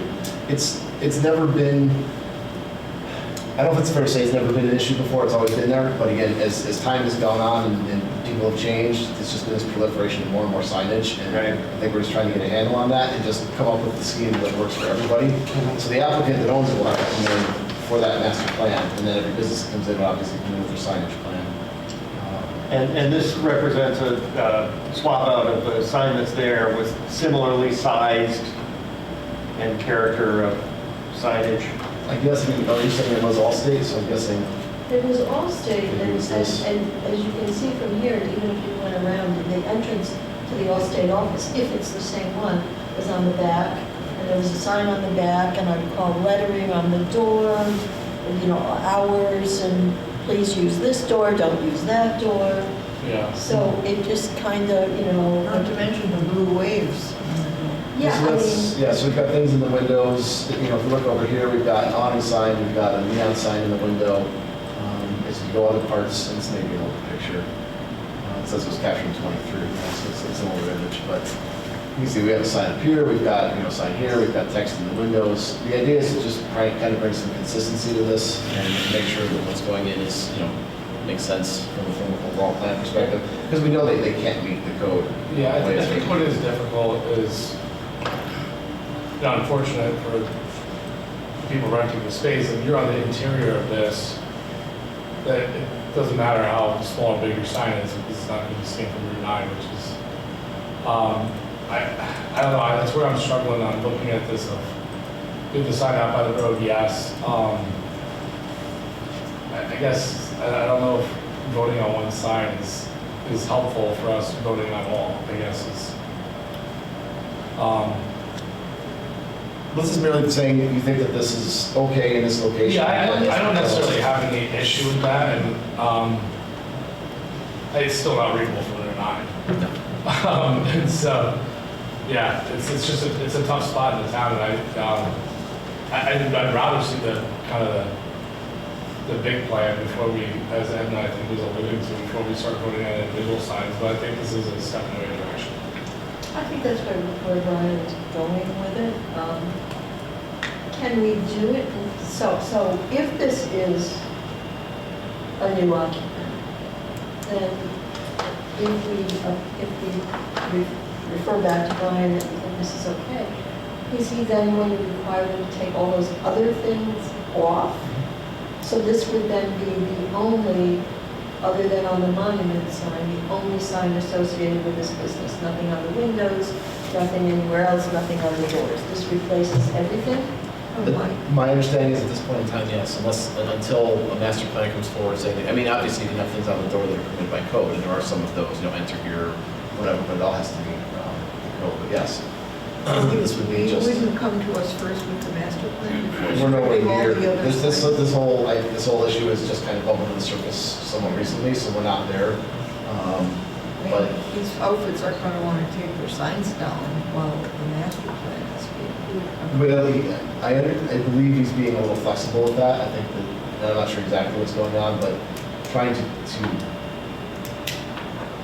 yeah, I think he's being flexible with that, leave it at that. I don't know exactly what he's doing, so I don't want to speak out of turn.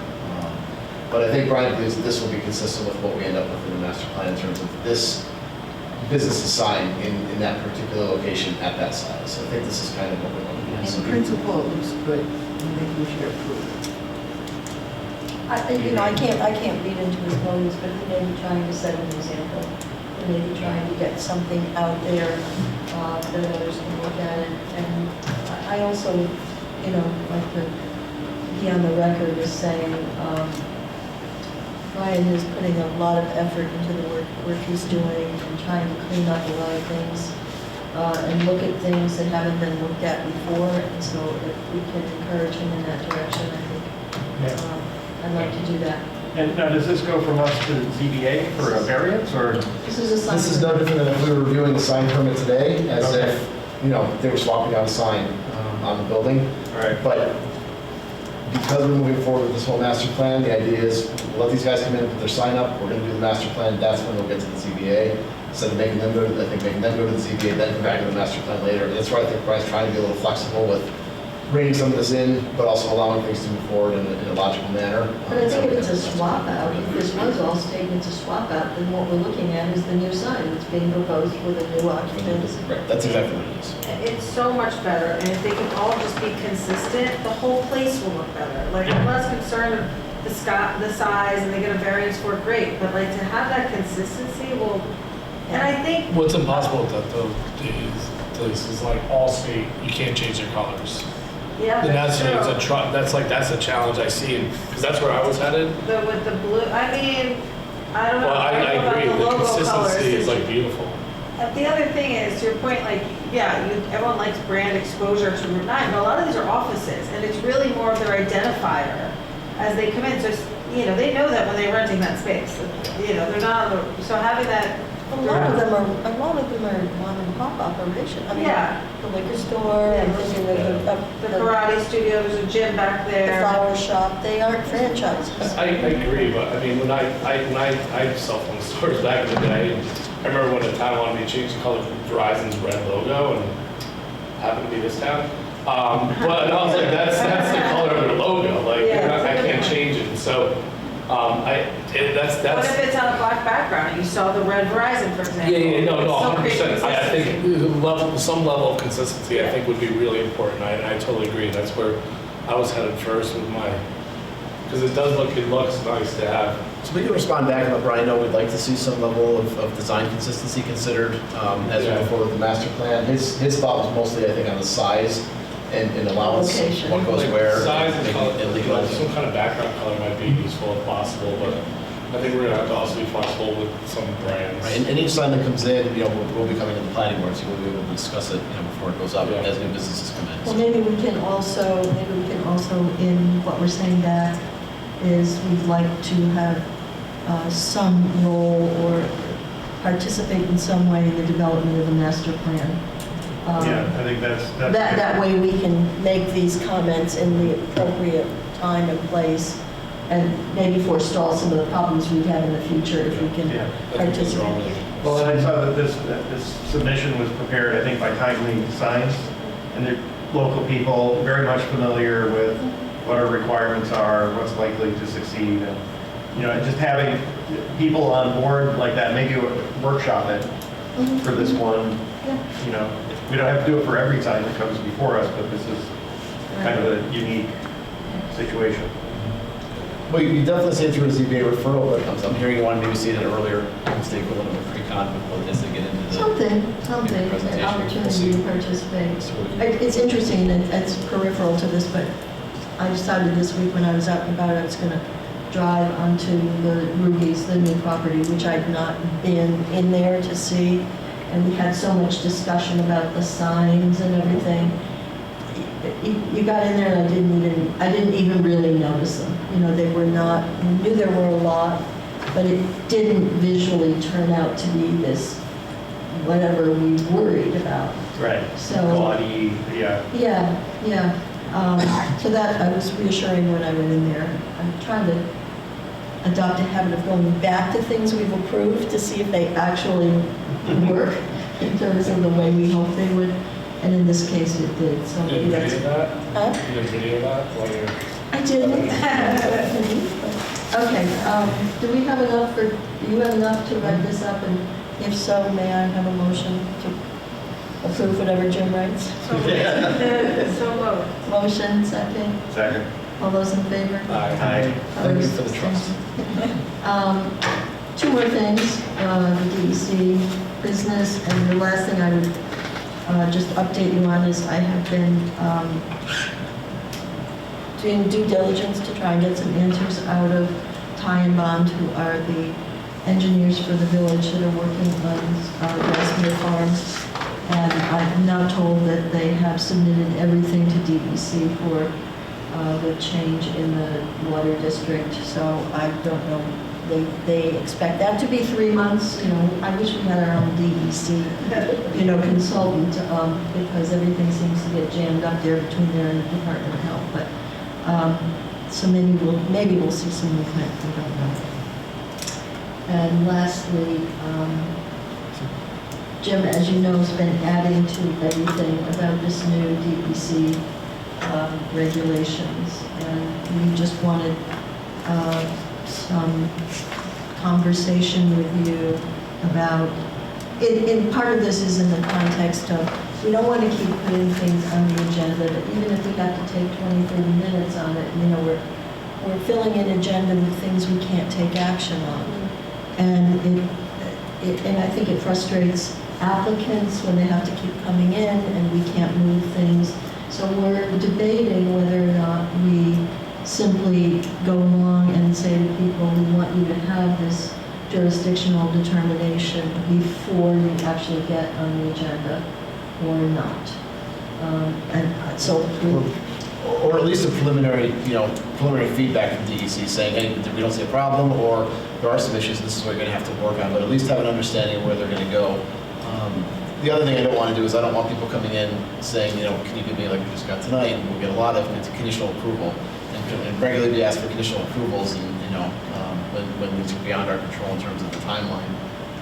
So we've had a couple pre-cons, we've asked for people to get their jurisdictional determinations before they come in, but wanted to bring it to the board to see what your thoughts were in terms of What if there is how to a handle this. pre-con? Like, is every pre-con going to happen on every project that requires DEC? We have a pre-con on every application. Okay. Pretty much. Yeah, all right. Because I do think it's going to come up in the field today, the question was even asked of us, and we said that, whenever we're waiting on a major agency, it's almost impossible for us to take any, We generally have 4 pre-cons. my only concern, I think there's other things that come up that could take just as long, potentially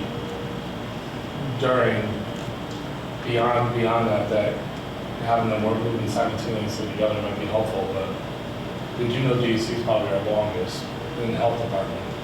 Well, in theory, We're not doing it in the health department either, so. in theory, that would be part of a complete application. And in theory, we're not supposed to be moving anything to a full agenda discussion until we have a complete application. So you can, Yeah. I think it would be part of the application. Actually included in our application, a question about whether there are any wetlands on the property that require DEC jurisdiction. Jim looks at that. No, this is the map. This is the DEC map that shows us the areas where we have to look at to see whether or not we'd have to submit to DEC. And it covers a lot, especially if you start considering several hundred feet from every wetland. And so, the question just becomes how you want to handle those submissions that come in. Yes, we don't do this with county health, for instance, but for instance, this morning we had an application come in that was 3 bedrooms, a den, and an office. And they had only submitted for 4 bedrooms, which would have been the 3 plus the den. We told them that office is going to be looked at most likely as another bedroom, so you're going to have to go back to county health. They wouldn't necessarily know that coming in. I think the word's getting out of how things work. But we do have these situations sometimes, particularly with county health, where we will determine things are maybe different than an applicant did. These are, it's a little more straightforward. Most people do catch these if they have engineers working on them. This again is new, so I think it may take a little bit for everyone to catch up. I'm a little torn because anything we can do to help the applicant get ahead of these, obviously, is within everyone's favor. And I don't know what that necessarily that process looks like on the front end, which I didn't even know that you guys agreed on that. So I've been in the dark on that. But I guess my point is anything that we can do to provide that. I don't know if it makes sense to. I don't know. Well, just share the information because some others, we require everybody that comes before us to have a pre-con. And we schedule every Monday morning before a planning board meeting, we generally have 4 pre-cons. And following the conversation, Jim then writes up his notes, and the notes are shared with Gretchen, who shares them with the applicant. And in all those instances, we're trying to do exactly what you say, which is, you're not meeting the setbacks, or, you've got a wetland, or you've got this. So, and part of that is to say to them, we don't want you spending money on something if it's impossible to do it, or we can direct you that you're going to have to go to the zoning board, that you may be able to do it, but you're going to have to get a variance or whatever. And that has made, over the years we've done it, a huge difference in the amount of time we spend in meetings, because they get a chance to address these things before they come in here, and then we say, oh, by the way, no, and then you're back and forth. So it saves time, it saves money. It saves money and time all the way around. It saves it on their end, it saves it on our end, which we then have to pass on to them. So we're struggling with this. Well, I think the concern also is now this is new, they're overloading, right? It's going to be eventually slow. this will get hopefully more streamlined. I mean, we're talking about the states, so it's just careful. And this is not something that's going to be embedded in the zoning law. This is just a procedural step we're talking about, which we could try for a little bit, and if it's not working, we can not do it, and if it smooths out in the working with DEC getting caught up, and all of a sudden we find that you get a jurisdictional determination 2 weeks then we can say, all right, it's not a problem. Yeah, there've been a number of applications that have come before us recently where it's clear that the applicant felt that it was probably easier to beg forgiveness than to ask permission. And I think, you know, you work that from two ends. You make the process of begging forgiveness pretty strict, but also you can give back a little by streamlining the upstream process and make it a little more friendly for people to ask permission. And, you know, part of that is the issue of the conditional approvals. And if we see something that, not really a reason why DEC would come back with a, you know, a significant change that would make us have to go back to the drawing board. I mean, what's the harm in issuing a conditional approval for somebody who's got, you know, pretty much everything together, we're happy with it? Because the risk is, if we give the conditional approval, you know, and can't get it, they might have to start over. Well, then they can't start the work. So there's like no, they're sitting on a fake approval until you get the DEC. Yeah. So like even the gentleman today is like, you can't start tearing a new driveway and digging holes and putting in foundations until.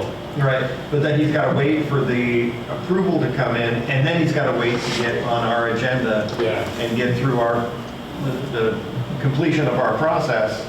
Correct. And it's, you know, you can lose a couple of weeks in the early spring, and that can be.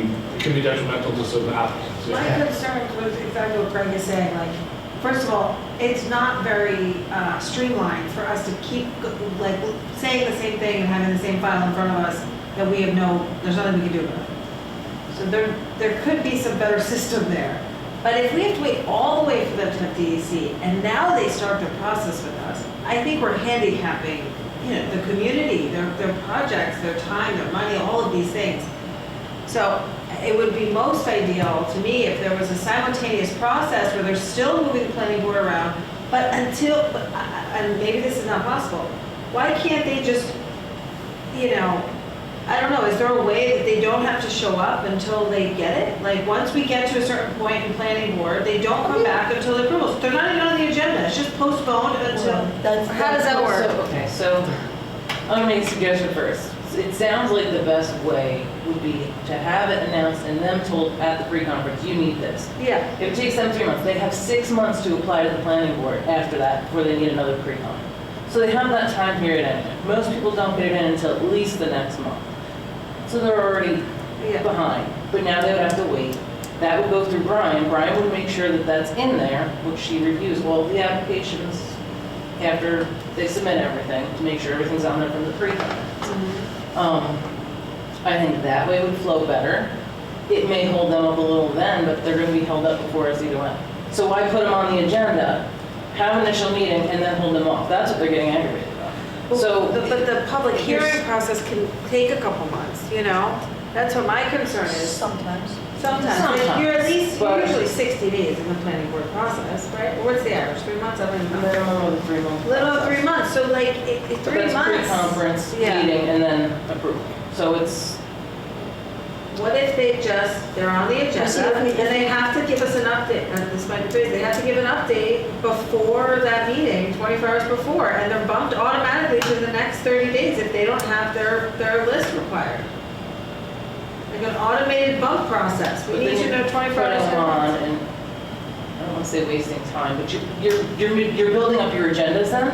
Yeah. So you're gonna have 5 or 6 where you know these people already don't have it, so why even start that process? So you can go back down to 4 applications versus having larger agendas. Because you're gonna end up, and then people always want to talk, they always want to go over it.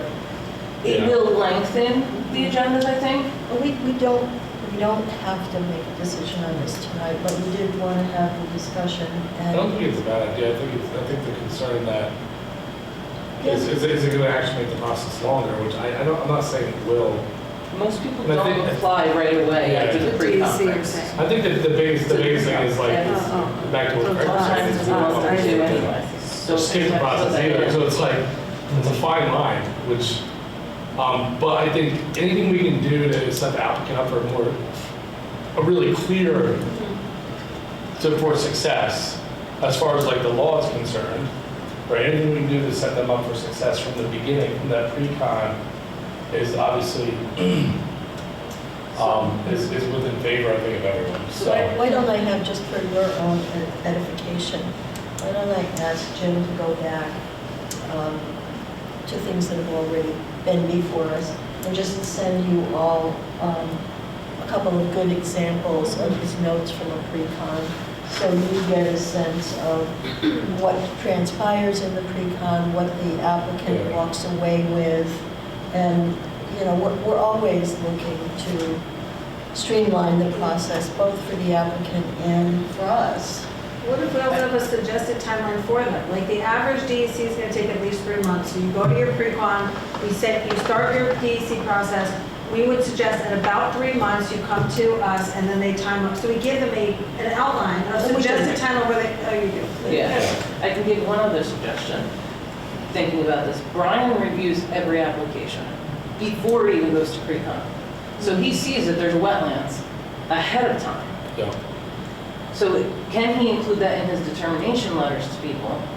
That you should apply to DEC before you make your pre-conference appointment, then contact Gretchen, make your pre-conference appointment and go. Because then that gives them a little bit more time even And I mean, to get Jim offered that sort of interim option, which was give us documentation that you've applied. Right. Yeah, that's good. The big issue is DEC, if they came back, like the Rampo Valley Partners and 2-lot subdivision, the driveway comes out right across from the DEC wetland. If DEC came back and said, you can't put a driveway anywhere along this wetland, that will completely change their plans. They have to get them re-engineered. We're trying to minimize the amount of time they spend here. He seemed to think that because there was a town road between them, it would be his right to have a driveway there.